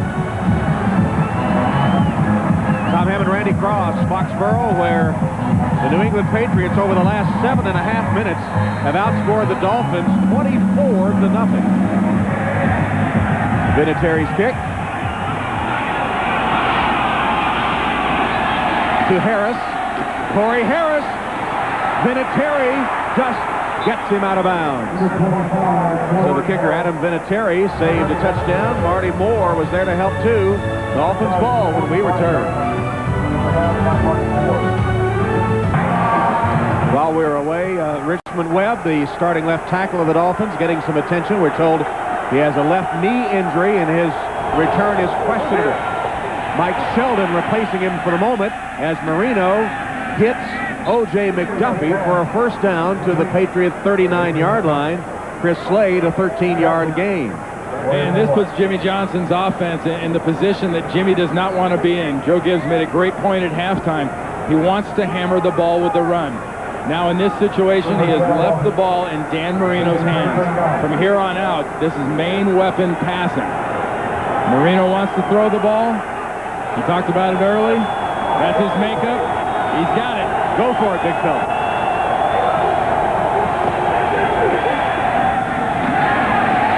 Short completion. Ed Perry driven back by Todd Collins after he made the catch. Might have lost a yard. Well, the NFL season extends to the World Wide Web at NFL.com, the league's official website. Visit NFL.com for all the scores and stats, including a complete roundup of this weekend's scores and action, plus chat live with some of the NFL's biggest stars, all at NFL.com. Marino, a 60- and 100-yard interception return for a touchdown. Abdul-Jabbar now a non-factor, and McDuffie and Thomas only 2 catches each.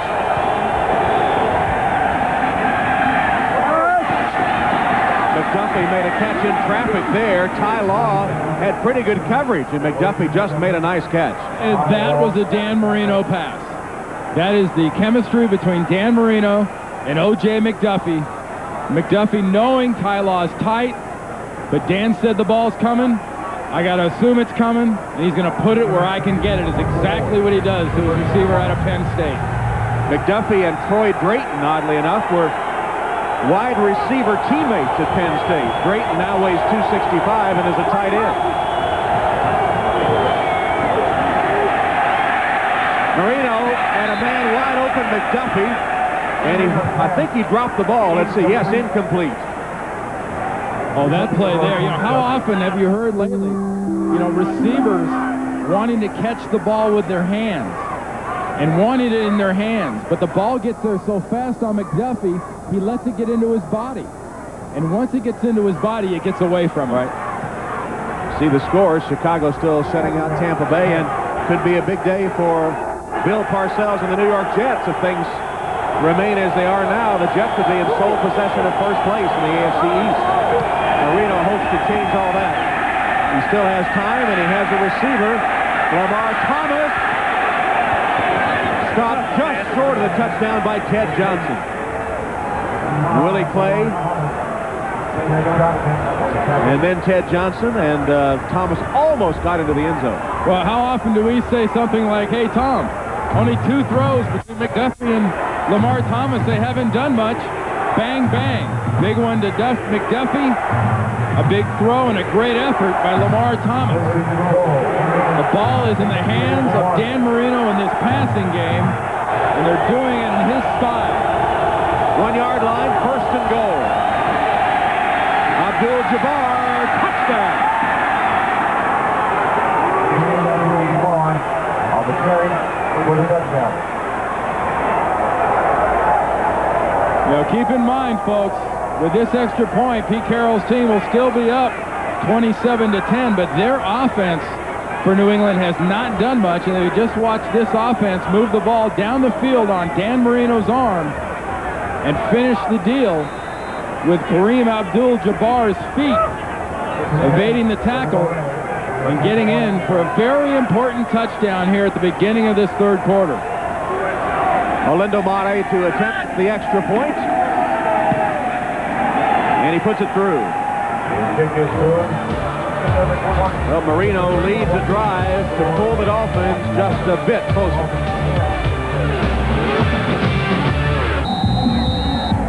Welcome back to Foxborough as Mare kicks off. Bouncing through the legs of Meggett, who picks it up. And then Meggett is trapped and taken down at the 15-yard line. So New England begins from a hole, their own 15, leading 27-10.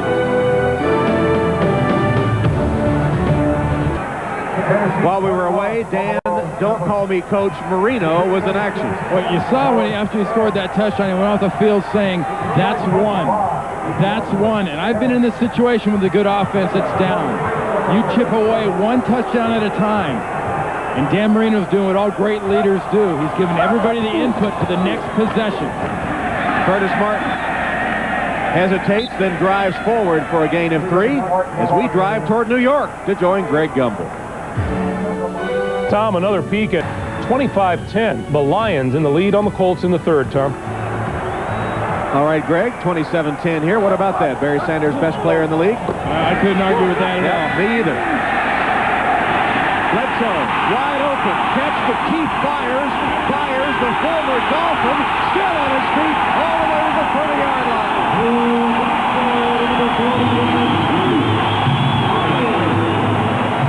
And Byers says, Jimmy, take that.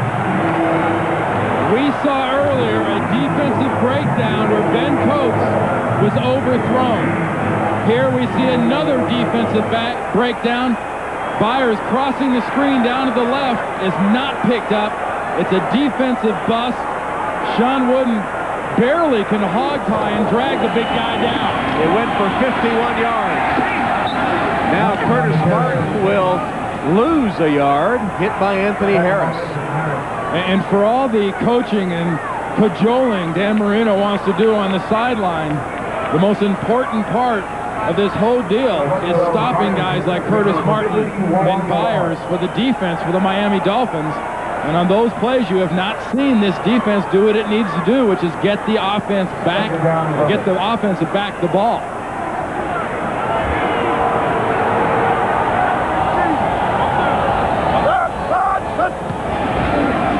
Bledsoe, pressure, dumped it off complete to Martin, and Curtis Martin still free, cuts back to the 19-yard line, first down New England. Nice run by Martin, heads up play by Drew Bledsoe. I'll tell you, folks, you're seeing something from Pete Carroll's New England Patriots offense here that is a combination of good decision-making by Drew Bledsoe on the long one to Byers, on a short one here to Martin, and just excellent Pro Bowl / All-Pro effort out of Curtis Martin. This is what your offense does when he's trying to just put another team away. It gets methodical and it gets rhythm.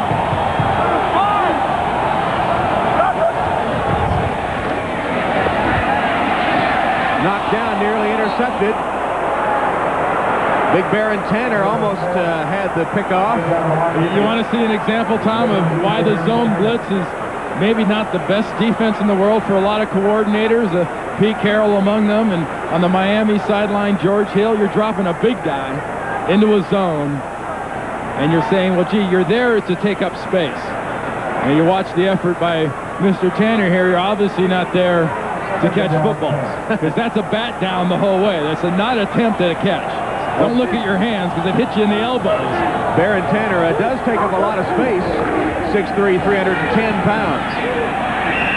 Martin, very little. Darryl Gardner makes the first hit. I wish that we could have seen Barron actually intercepted. I see how far he could run at 310 pounds. He's leaving the field now. The rookie from Oklahoma, 5th-round draft choice. And judging from that trip to the sideline, not far would he have run. Well, this is a gigantic play for this Miami defense. You can live with a 3 when you've got the weapons sitting on the bench your offense has. You cannot afford a touchdown here.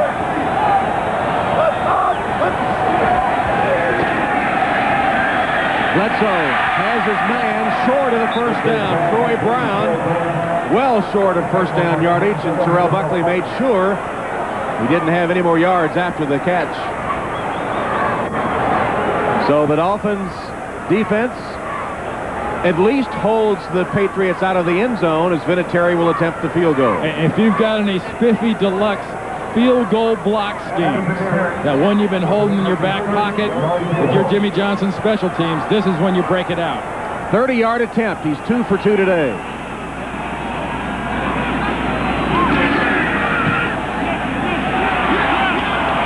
And he missed it. Who needs to block it if they're not going to make it? Miami's still alive, down 17.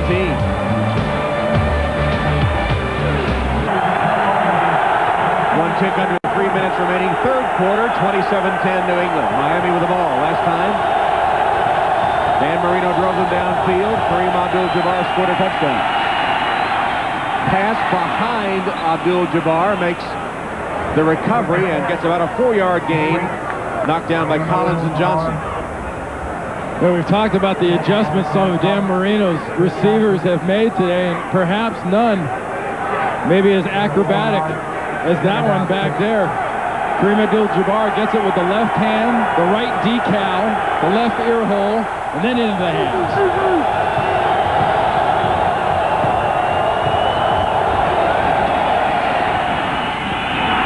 Drayton breaking tackles, marked just short of first down yardage. Well, last time Dan Marino and the Dolphins had the ball, they did it just like you're seeing here. It was throw it, get it down the field, and set up Kareem Abdul-Jabbar for a tough touchdown run for his 22nd rushing touchdown of the year, putting him behind Terry Allen over the last 2 seasons rushing the ball. Maybe not many yards for him, Tom, but a lot of scores. 11 touchdowns rushing this season. 12 total. One more rushing touchdown by Abdul-Jabbar will equal the Miami record. That was some serious contact. Ted Johnson made it. Wow. Ted Johnson. You want to see a decleater? Don't look at it at half speed. Don't look at it in slow motion. Look at it in real speed. Bang. That's an upper body, see you later, and get on your head. Neely, the young running back's in there at halfback. This is Neely. And he got only to the 35-yard line.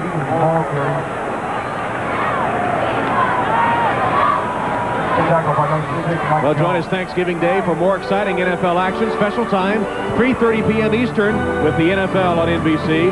Then a football feast. Eddie George and the Oilers against Emmitt Smith and the Cowboys. Plus, don't miss a special live halftime show with the Cowboys' Troy Aikman, Emmitt Smith, and Herschel Walker, plus country star Reba McEntire as she premieres What If in tribute to the Salvation Army Thanksgiving Day here on NBC. Ed Perry on the receiving end of that Marino aerial, run out of bounds by Collins and Hitchcock. And Marino might be saying, what if? I didn't have that 60-yard pickoff for a touchdown and the 100-yard Hitchcock return for a touchdown. Other than those two interceptions for scores, this would be a radically different game. And a guy like Jimmy Johnson, he don't play what if. He's into reality. And the reality is right now, on 3rd and 4, you better get a first down here, and you're going to have to do it throwing. Marino pumps once. He's got a man wide open, and he overthrows him. Jordan was wide open down the sideline, and Marino overshot him. That was a touchdown. Well, that was a nice job by Jimmy Hitchcock. Dan Marino and his receivers can complain all they want about what's going on here. They're going to go for it here on 4th down after that overthrow. That was good defense by Hitchcock interrupting that route. And Jimmy Johnson basically saying here on his own 39, folks, this is the ball game. 3 seconds left in the 3rd quarter.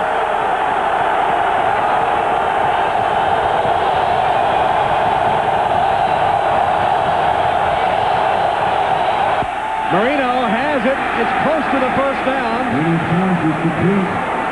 McDuffie hit immediately by Ty Law, and it is a Miami first down as they convert on 4th to bring the 3rd quarter to a close. Marino trying to rally the Dolphins. Will return after these messages from your local station. This is the NFL on NBC. This telecast is presented by the authority of the National Football League and is intended for the private use of our audience. Any rebroadcast or other use of this telecast without the express written consent of the NFL is prohibited.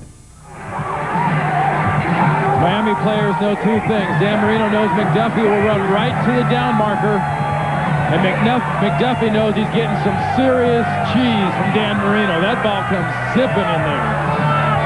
42 straight games McDuffie has had a reception, and closing in on 100 for his career first down catches. You see that 21-point second quarter thanks to the mega touchdown pass and the 2 interceptions for a touchdown. Put New England in front. Marino to the 40-yard line. Lamar Thomas makes the catch at that point. Another Miami first down. Covered 16 yards. Jimmy Hitchcock was giving him a little bit of a cushion, and Thomas with his second catch of the day as a first down. You know, Mike Sheldon, who is in there at left tackle for Richmond Webb, is doing a very nice job of pass protecting for Dan Marino.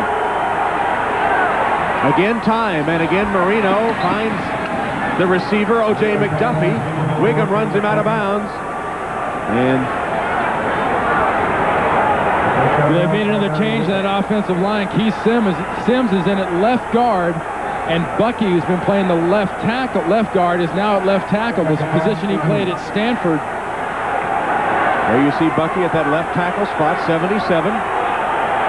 Richard Webb continues to rest on the Miami sideline after banging up a knee. Marino's going for the end zone. Incomplete, intended for Thomas. Ty Law was with him step for step. We saw Troy Brown at the back of the end zone for New England make that diving touch the toes, spread every toenail you got out trying to get it. Lamar Thomas does the exact same thing. He knows this is 6 if he can get it and hold it. And Dan Marino puts that ball right on his hands. You look back, that's one you think you ought to have. If you have a chance of winning a tight game and a Hall of Famer puts it there, you catch it. Pass was right there. Now it's 3rd and 2.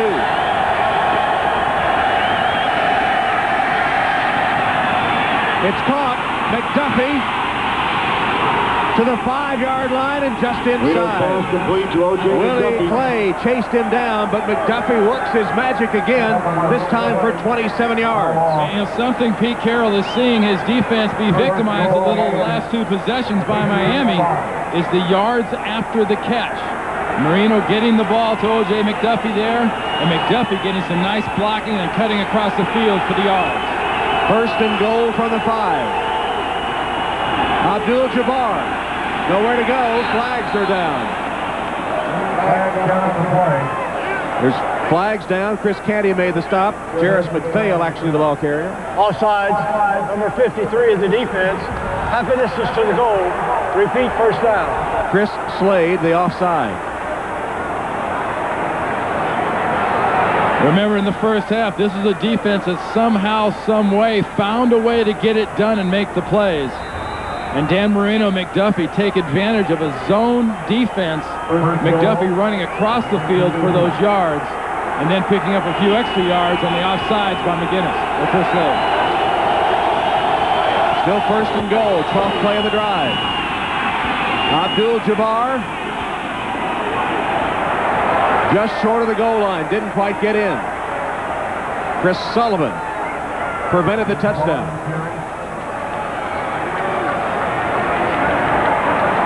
That ball is going to be about a freckle short of a touchdown. Watch Abdul-Jabbar's body language and body lean at the end. Sometimes a running back has to do his best imitation of a gopher down by the end zone and just try to crawl in underground. Behind the Potts block, Abdul-Jabbar is driven back. Henry Thomas. As Abdul-Jabbar went airborne, Thomas sent him in reverse.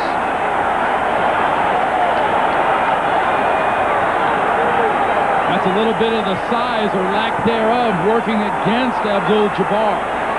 A big physical back does not get a whirly-bird put on him. As the defense puts a whirly-bird on Abdul-Jabbar and keeps him out of the end zone. Third and goal. Timeout, Miami.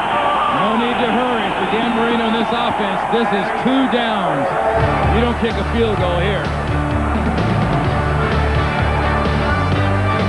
And by Nintendo 64, get in or get out. Back in Foxborough, only inches separating the nose of the football from the plane of the end zone. That's where the Dolphins must go to narrow the margin. Jim Kitts in the backfield now for the Dolphins. Watch the blue jerseys of the New England defense. They want to get under the white jerseys and drive them back. Abdul-Jabbar, the primary running back. Hand to him. Airborne. Touchdown.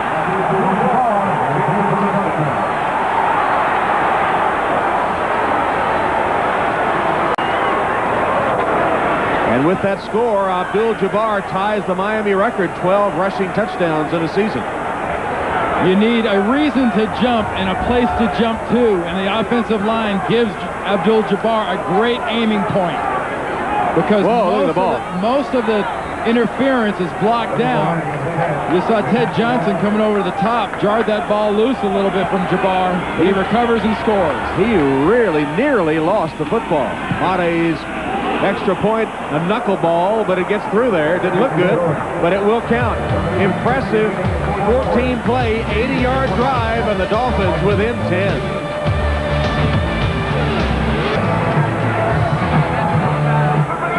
Tom Hammond, Randy Cross, Foxborough, Kareem Abdul-Jabbar with his version of the bootleg with a ball on his thigh here. And he's got it going up. You see the linebacker coming over. Johnson just knocks that thing loose. And he just does recover it. Watch the legs and the feet. Right there, the helmet and shoulder of Johnson gets it. And talk about some hand-eye coordination. Now onside kick attempt, and the Dolphins have it. Well, on the last drive, Jimmy Johnson rolled the dice, went for it on 4th down and 4, converted, winds up with a touchdown. And here, O.J. Brigance recovers the onside kick, and the Dolphins have it again. You saw Jimmy Johnson go for it on 4th and 4. Between Bill Parcells and Jimmy Johnson, there aren't two more dangerous gamblers in the NFL in key situations. They'll go for it and do things you gotta expect. They expected it, they just didn't execute it. Crawford, the defensive lineman, bounces off his hands and Briggins gets it. This is gigantic for Jimmy Johnson's offense. Talk about momentum. They completely caught New England unaware. Crawford couldn't handle it. Miami has it just short of their own 40. Marino stands in, delivers, catch made at the 40-yard line by Brian Manning. It covers 21 yards. Jimmy Hickok victimized by the rookie from Stanford. Watch this side of the defense, the return team. There's Crawford, 99. Ball hits his hands. And the last guy you want is a backup linebacker who's been on the sidelines getting cold, trying to warm his hands up in a key situation. 44 times Dan Marino has worked the magic for the Dolphins. Kareem Abdul-Jabbar flag down as Abdul-Jabbar takes it for about 4 yards. Henry Thomas, the tackle. Here's the penalty against Miami. As we go back to New York, holding and Greg Gumbel. All right, Greg. 27-17 here. The Dolphins with the momentum at the moment. Marino's in the shotgun. He's got 3 wides, top of the screen, 1 to the bottom. Under pressure and sacked. Big play, the 3rd sack of the day for the New England defense. Chris Slade. That's his 2nd. That's a nice job by Pete Carroll's defense. They show the blitz on the outside. You've got Slade, you've got Brewski, and then Slade goes inside. So a little double fake, double clutcher. Show him the outside blitz and get him in the face. Now it's 2nd and 26.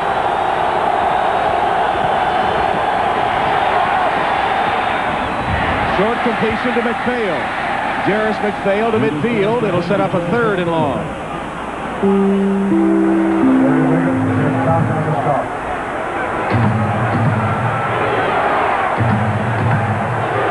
Jimmy Johnson thinks that the Dolphin offense is very efficient in this hurry-up offense.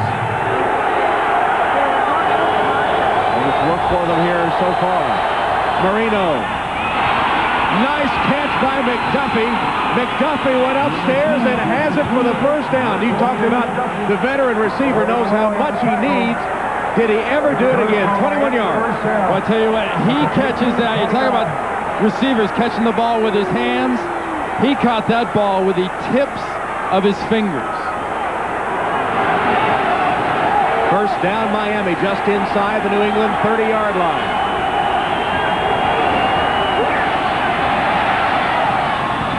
Incomplete between his 2 receivers. Jordan closest to it. I mean, do you have any idea how hard it is to coordinate your body when it's stressed and stretched? McDuffie stresses and stretches his body up, and then look at the tips of his fingers netting that ball in. I mean, that not only, like you said, as a veteran receiver, knowing where the yard marker is, that's the easy part. The hard part is coming down with that toss. They converted 2nd and 26, 3rd and 20 for a 1st down. McDuffie has 7 catches today, 98 yards. Timeout, Miami. And he got the timeout called before Tim Ruddy snapped the ball.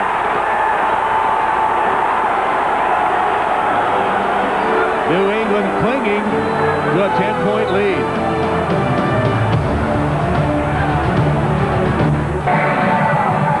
Watch Tim Ruddy's head, the center, snap up. He doesn't see Marino, and listen to the call.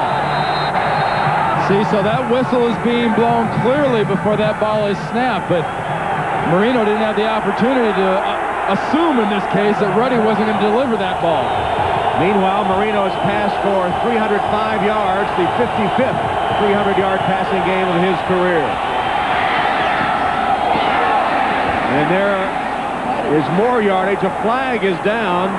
Mark Thomas made a good one. It's going to be a personal foul against the New England defense. Personal foul, roughing a passer. Number 25 of the defense. Emphasis to the goal. First down. That personal foul on Larry Wiggum. But that's just the penalty. Watch the placement on this pass from Dan Marino. Anybody here see an open guy? Somehow he did. And there's Wiggum coming in. It's not a blatant rough, but I tell you what they probably called was him lowering his helmet as he went into Dan Marino. It puts the football just inside the 10, around the 9-yard line. First and goal for the Dolphins.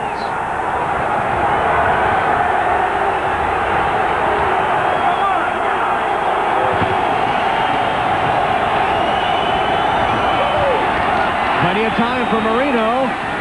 He spots McDuffie at the 5. Hit immediately by Lawyer Malloy. You know, there are offenses that think it gets tougher as the field gets shorter and your area shrinks.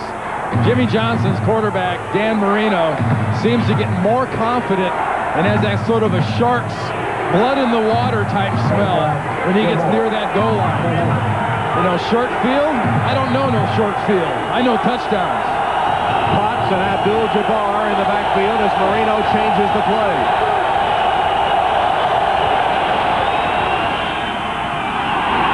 Incomplete, and a flag down as McDuffie was battling Law. That was nearly a fabulous catch by McDuffie. The question is, who's this on? A lot of contact.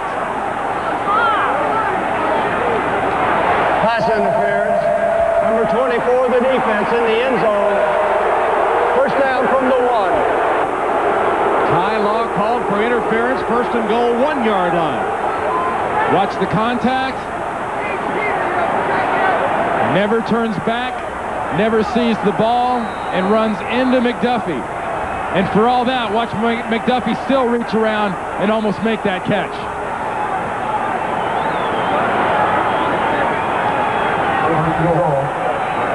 First and goal at the 1. Here's the I formation with Potts and Abdul-Jabbar. Abdul-Jabbar taken down, lost yardage. Ted Johnson was first to get there, and then Teddy Bruschi put the finish on. You know, you see Roosevelt Potts, you saw him go in motion, you assume it's a lead block.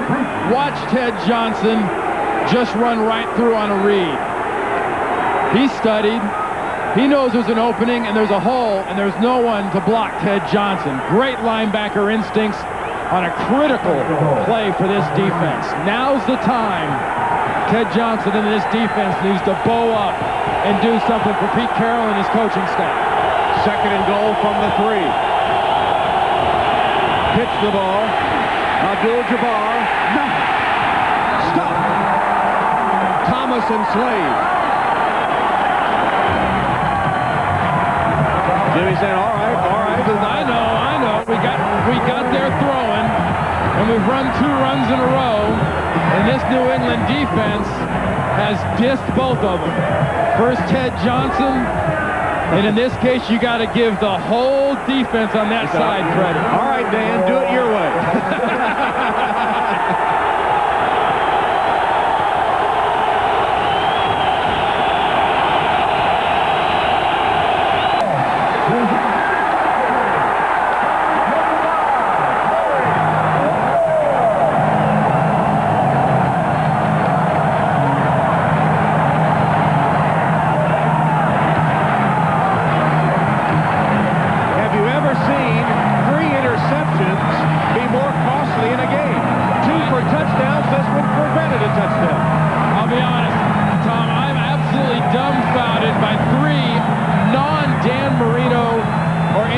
Great quarterback type passes.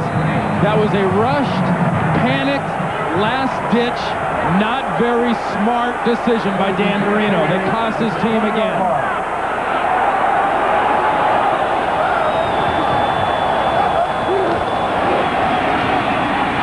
Curtis Martin turns the corner.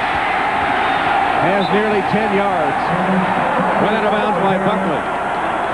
Go back to this decision by Dan Marino. Watch the pressure he's getting. There's no reason to do this. Look what's over there.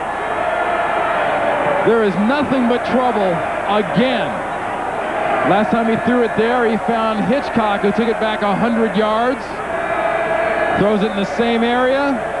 This time Larry Wiggum gets his second interception of the day. You just don't understand why you would do that.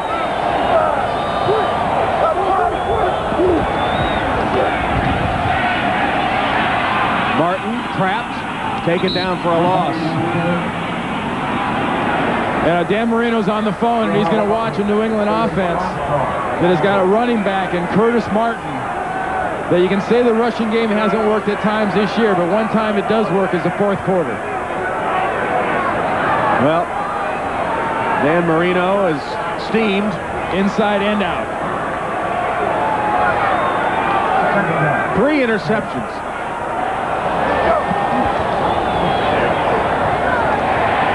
Pass complete to Keith Byers. He only had 5 all season coming into today's game. Just critical mistakes by Dan Marino. Wiggum took it 60 yards. First clearly into coverage. Hitchcock went 100. Also into coverage, and moments ago, the third and perhaps crushing interception, also into coverage, and again picked off by Larry Wiggum. You know, and Dan Marino is no more disappointed in anybody on this football field than himself. Dolphins blitz picked up by the Patriots, and Bledsoe unloads. Catch made by Sean Jefferson. 26-yard gain, and Marino continues the steam as the New England Patriots keep their drive going. Confidence can come from various places. You get it from your teammates, you get it from your defense, and you get it from momentum. And Bledsoe's confidence is there, the momentum is there, and this pass is perfectly there. 38.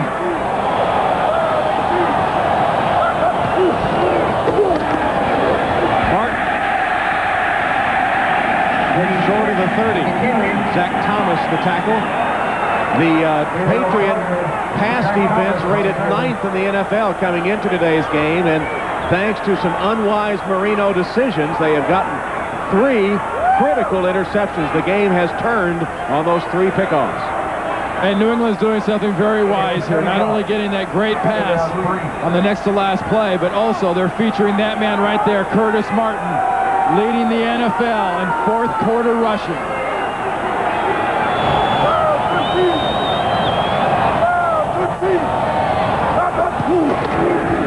There he is again. Close to the first down marker. Ben Coates trying to get a block in front of him. That's one of the things. Ben Coates might be a premier receiver, but he also is a guy that's got to get dirty. And if you're going to play with Curtis Martin and you're going to play on this offense in December and January and put something back together as this franchise, you got to see a lot of dirty Ben Coates uniforms, because you're going to have to spend a lot of time blocking for the run, because that'll be the key as they make their move towards the end of the year. They made a move last year winning 4 out of 5. They need the exact same kind of finish, if not better. Approaching 3.5 minutes. Timeout, New England. Bledsoe trying to avoid a delay penalty, takes timeout. You're watching the NFL on NBC.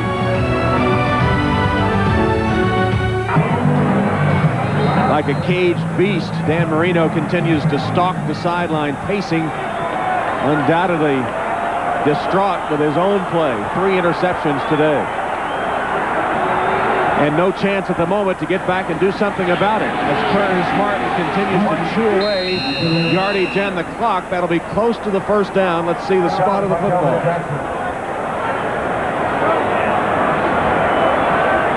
It looks like it'll be just short. Yeah, I was going to say if it was a far side mark, it was a first down, but it was a near side mark, so it's 4th down. Pete Carroll leading 27-17. 3:07 remaining. I think you go ahead and go for it here. You don't bring in your field goal team. If you kick a field goal, you're going to have to give the ball back up the spot of the kick. So worst case scenario, you're going to give the team back the ball on about the 29-yard line.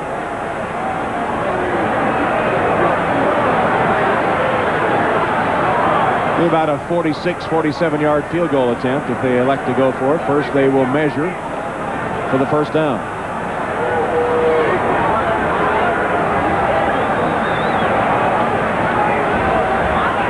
See, you got all those lines and wires and everything, and you know whose headset cord does it get tied up on so they can't bring it in to measure it fast enough?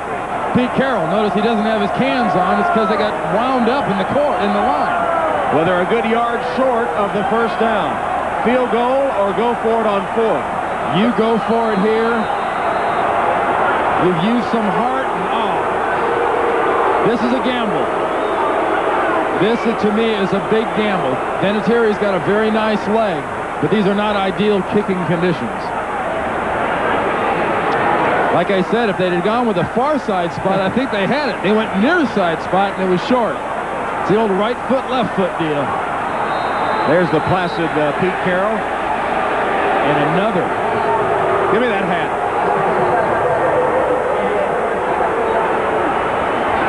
And timeout taken. Giving us a chance to take a look at our Miller Time game summary. Dave Meggett, fourth career touchdown pass. First one since '91 when he played for the Giants. Kareem Abdul-Jabbar ties the Miami record with his 12th rushing touchdown, but the totally unexpected 2 Marino interceptions for a touchdown and a total of 3 big ones on the day, the last one preventing a Miami touchdown. The third might have been more debilitating than the first 2 for the touchdowns with the momentum they had going on. And you saw the Patriots call a timeout. Now they're going to go for it on fourth down. I like this decision. This has got a lot more upside than that field goal.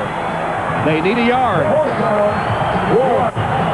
Let your line and offense prove it's got it. Let it have that heart and that physical nature. Martin behind the block by Gash, and I don't know if he made it. It'll be very close. The Dolphins think they stopped him, and they did. They did not get that.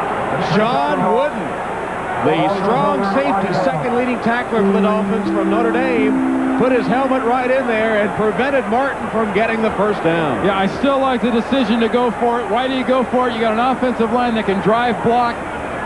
You've been running the ball in this drive well. The Miami defense, yeah, they bowed up. Yeah, they get excited. Yeah, they make a nice play with Zach Thomas at middle linebacker and everybody else on that side of the defense. But Miami and Marino got a long way to go. Marino scrambling free of trouble and throwing it in a crowd. It's incomplete. Jordan's hurt. He was the intended receiver. They had him blanketed. There again, an example of how sometimes Marino has too much confidence in his arm. But funny, it has not been the passes to the covered receivers that has hurt Dan today. It's been the passes back into coverage as sort of afterthoughts that have hurt him today.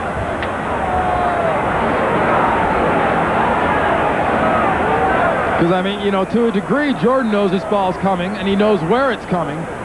Dan Marino knows where it's going.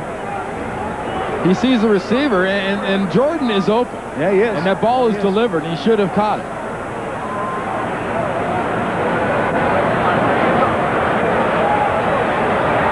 Jordan has had one of his best days. He had 12 catches coming in and only 7 last year.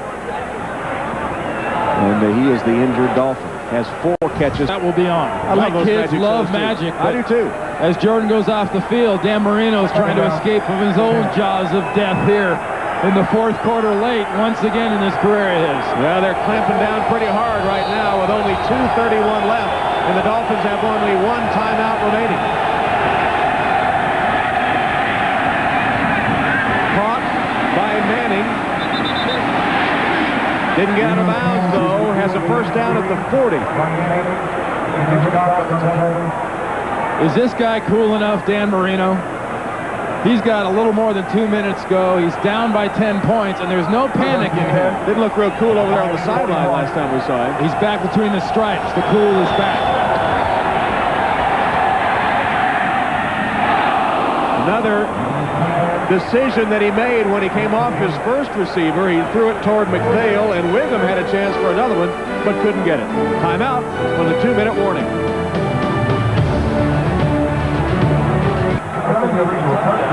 Don't forget, coming up next, most of these NBC stations, Game 2 of the doubleheader. Most of you will see San Diego at San Francisco. 2nd and 10 for the Dolphins. Marino complete to midfield. Manning with another catch. And as we said, most of you will see San Diego and San Francisco coming up next. Some will see Kansas City, Seattle. That'll be a good ball game. And Jacksonville, Cincinnati. But most of you see San Diego, San Francisco. Get used to this. A seagull and the fog. That's what most of you will be seeing. That and a lot of rain out there on the West Coast lately. Actually, this is just from beyond the stands here at Foxborough. That fog. That team in San Francisco is right now easily the best team in the NFL. They're in no fog. Marino across the middle and broken up. Jordan returned to the game, but Chris Canty able to break up the pass from Marino. This was not the kind of game that Jimmy Johnson wanted because they got behind. Passing game hurt him with the interceptions and then couldn't use his run.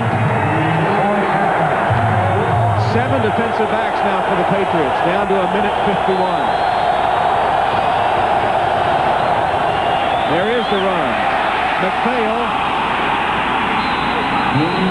needed a yard on 4th down, and he will be close. He just did get it. Slade and Carter hitting Jarris McPhail. And as they unstack them and spot the football, will the Dolphins retain possession? Down by 10. That marker is right at the 49-yard line, as is the ball right now. Sticks will come out. That was a strong call, though. It was. I mean, an underneath handoff, kind of a delayed draw on 4th down. And just did make it. Just did. Got a good half of football. I think this gets as good as 10 yards when you got a minute and 42 seconds to go.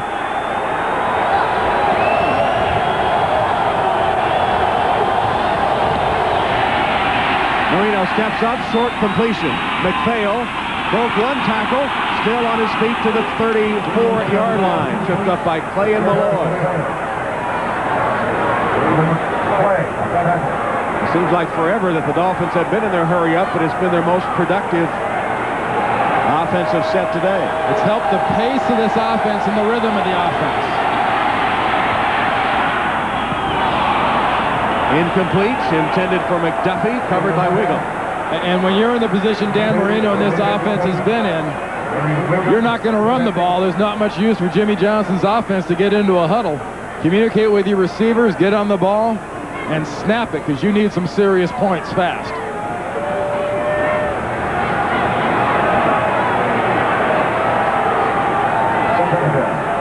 27-17 at the 107 mark. New England a prevent deep, 4 deep.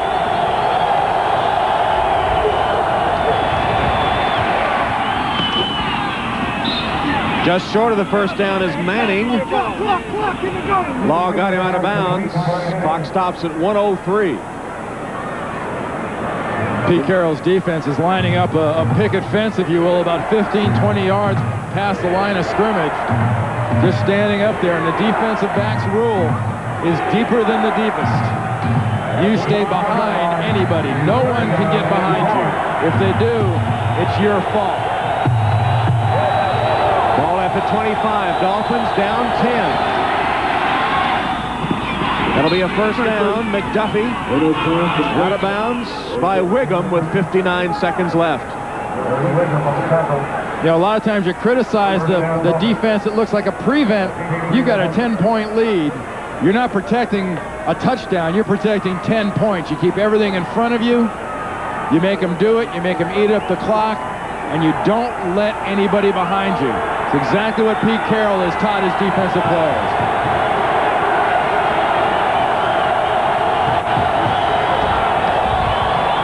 One pump. Marino throws it. Nearly intercepted for the 4th time. Lawyer Malloy had a shot at it. Couldn't haul it in. And pump fake or not, Lawyer Malloy in that defensive backfield did a good job of executing the defense. Nobody bites. Nobody lets the receiver get behind him. Malloy reacts, tips it, and Dan kind of gets out of hell. I had to give it a shot. Well, he has 53 seconds left to try to get 10 points.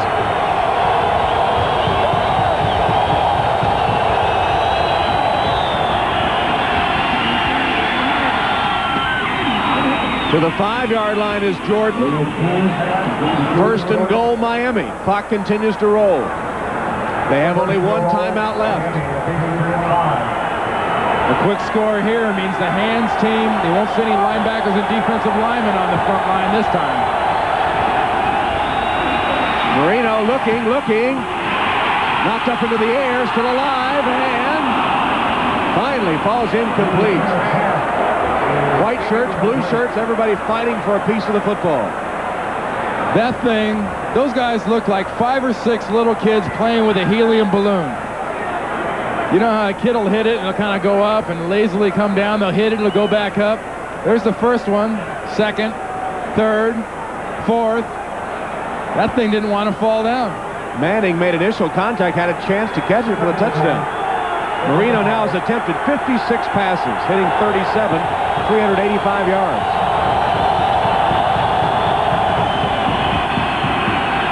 Guns it, incomplete. Out of the arms again of the rookie Brian Manning. Dan Marino mentioned last night, Tom, new receivers, not quite sure the chemistry and used to each other. And here is a great example of a receiver not being used to a Dan Marino fastball. Marino, great job right there. 6 points, your fault. 21 seconds, 3rd and goal.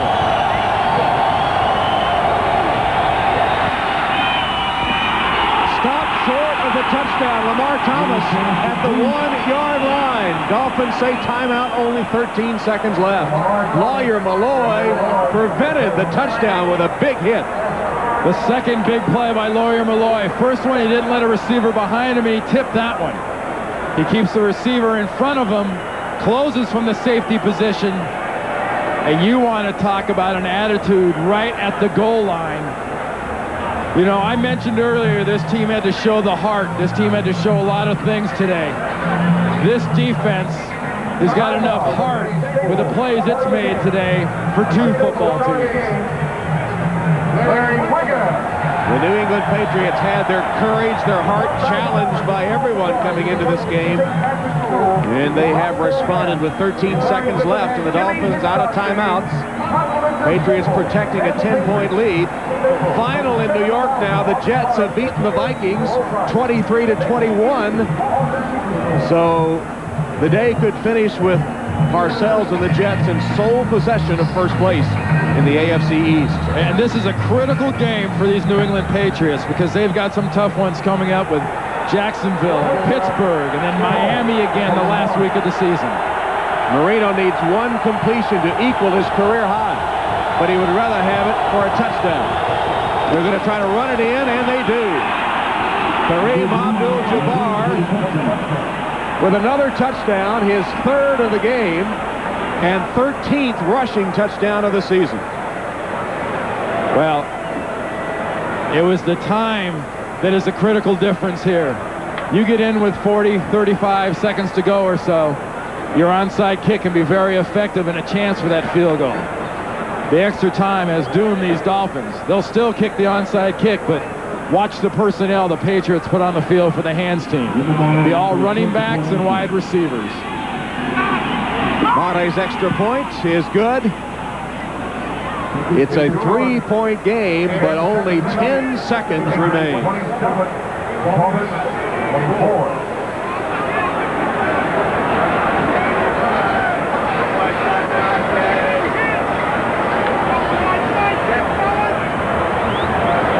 into play today. Marino and the Dolphins were tied with the Jets for first place, with the Patriots a game back. The record of the remaining opponents, New England has the toughest schedule, Miami the easiest.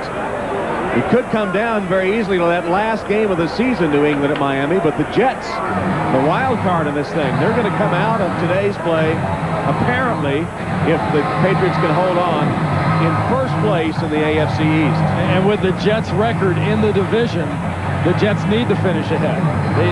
They have to avoid any kind of tiebreaker procedure. Buffalo, by the way, is losing, and they'll be out of it. This assumes a Buffalo loss, and it assumes a New England victory. So 10 seconds away from this becoming official. And next up for the New England Patriots is Indianapolis right here. Saw that 1-11 record for Pete Carroll's next opponent. The big challenge of today was responding to a first-place 7-4 Miami team. The big challenge for Pete Carroll and this football team next week will be responding to a bad football team. Everybody will say we ought to kill these guys. Well, it's a classic trap. They were glad to return home, too, after those 3 straight road losses. Look at this onside. Monte's kick up for grabs. Dolphins have it. 45-yard line. Sean Wood. And for the second time in the game. The flag is down on the field. You've got penalty marker. Second time in the game, they got the onside kick. I mean, the odds are astronomical to do it twice in a game. Can they be lucky enough to get the onside and a personal foul? Keith Byers arguing. Well, he's not arguing about him throwing a flag on Miami. The ball has to go 10 yards on an onside kick. And the first person that touches it, if it doesn't go 10 yards, has got to be someone on the receiving team. It seemed to fill all those requirements. Dolphins recovered one earlier when it went off the hands of Vernon Crawford. As the Dolphins caught the Patriots unaware that time of the onside attempt. This time everyone expecting it, and they still might have made it work. 7 seconds showing on the clock.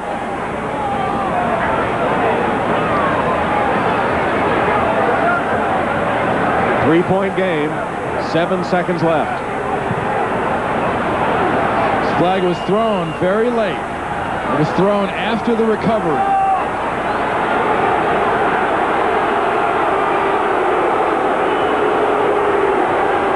The critical question is, if there's any kind of a personal foul against New England where the ball goes the other way, it's gigantic when it comes down to just the range of throwing the ball.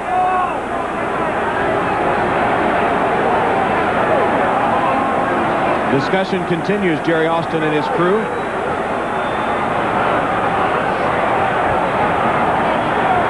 Remember the range of an Olindo Mare here in a three-point game. Not very good range. And any way it goes, with or without a penalty, a quick We have 2 fouls on the play. The ball is touched by the kicking team less than 10 yards. That's illegal touching on the kicking team. We have a personal foul, unnecessary roughness. Number 41 of the receiving team, and he is ejected. We will re-kick the ball. That's Jimmy right in the front there saying, look, they touched the ball. My guys did not touch the ball. I would expect nothing less, but watch the ball. Who touches it first? It's a Dolphin player. The first person to touch it is a Dolphin player, number 25, Harris, right off the left shoulder. Excellent call. And honestly, Jimmy Johnson was blocked on the sideline, and from his angle, I'm sure it looked like the Patriots did. Has to go to the 40-yard line before a Dolphin can touch it, and Torrey Harris touches it about a yard short, about 9 yards downfield. So it was a correct call on the illegal touching. And as much as we, at times in this business, complain about conferencing of officials, a great job. That's right. Get it Like right. Jerry Austin and his staff getting together and getting the exact call, who had the best angle, and what exactly was the situation. Jimmy Johnson won't agree with it, but it was an excellent call by the officials. The call, the ball must travel 10 yards or a kicking team member cannot touch it. Corey Harris, 25, on about the 41-yard line, 39-yard line rather, touches the ball. Don't forget, second half of the doubleheader still to come. Most of you will see San Diego at San Francisco.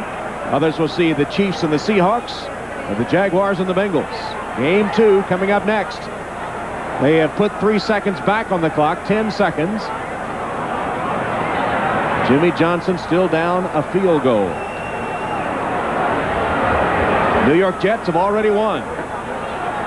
And there's 2 ways of doing this with Jimmy Johnson's kicker. You either bounce it up high like he did, or you do the bounce, pop, where it comes down by the sideline. I would look for the bounce, pop.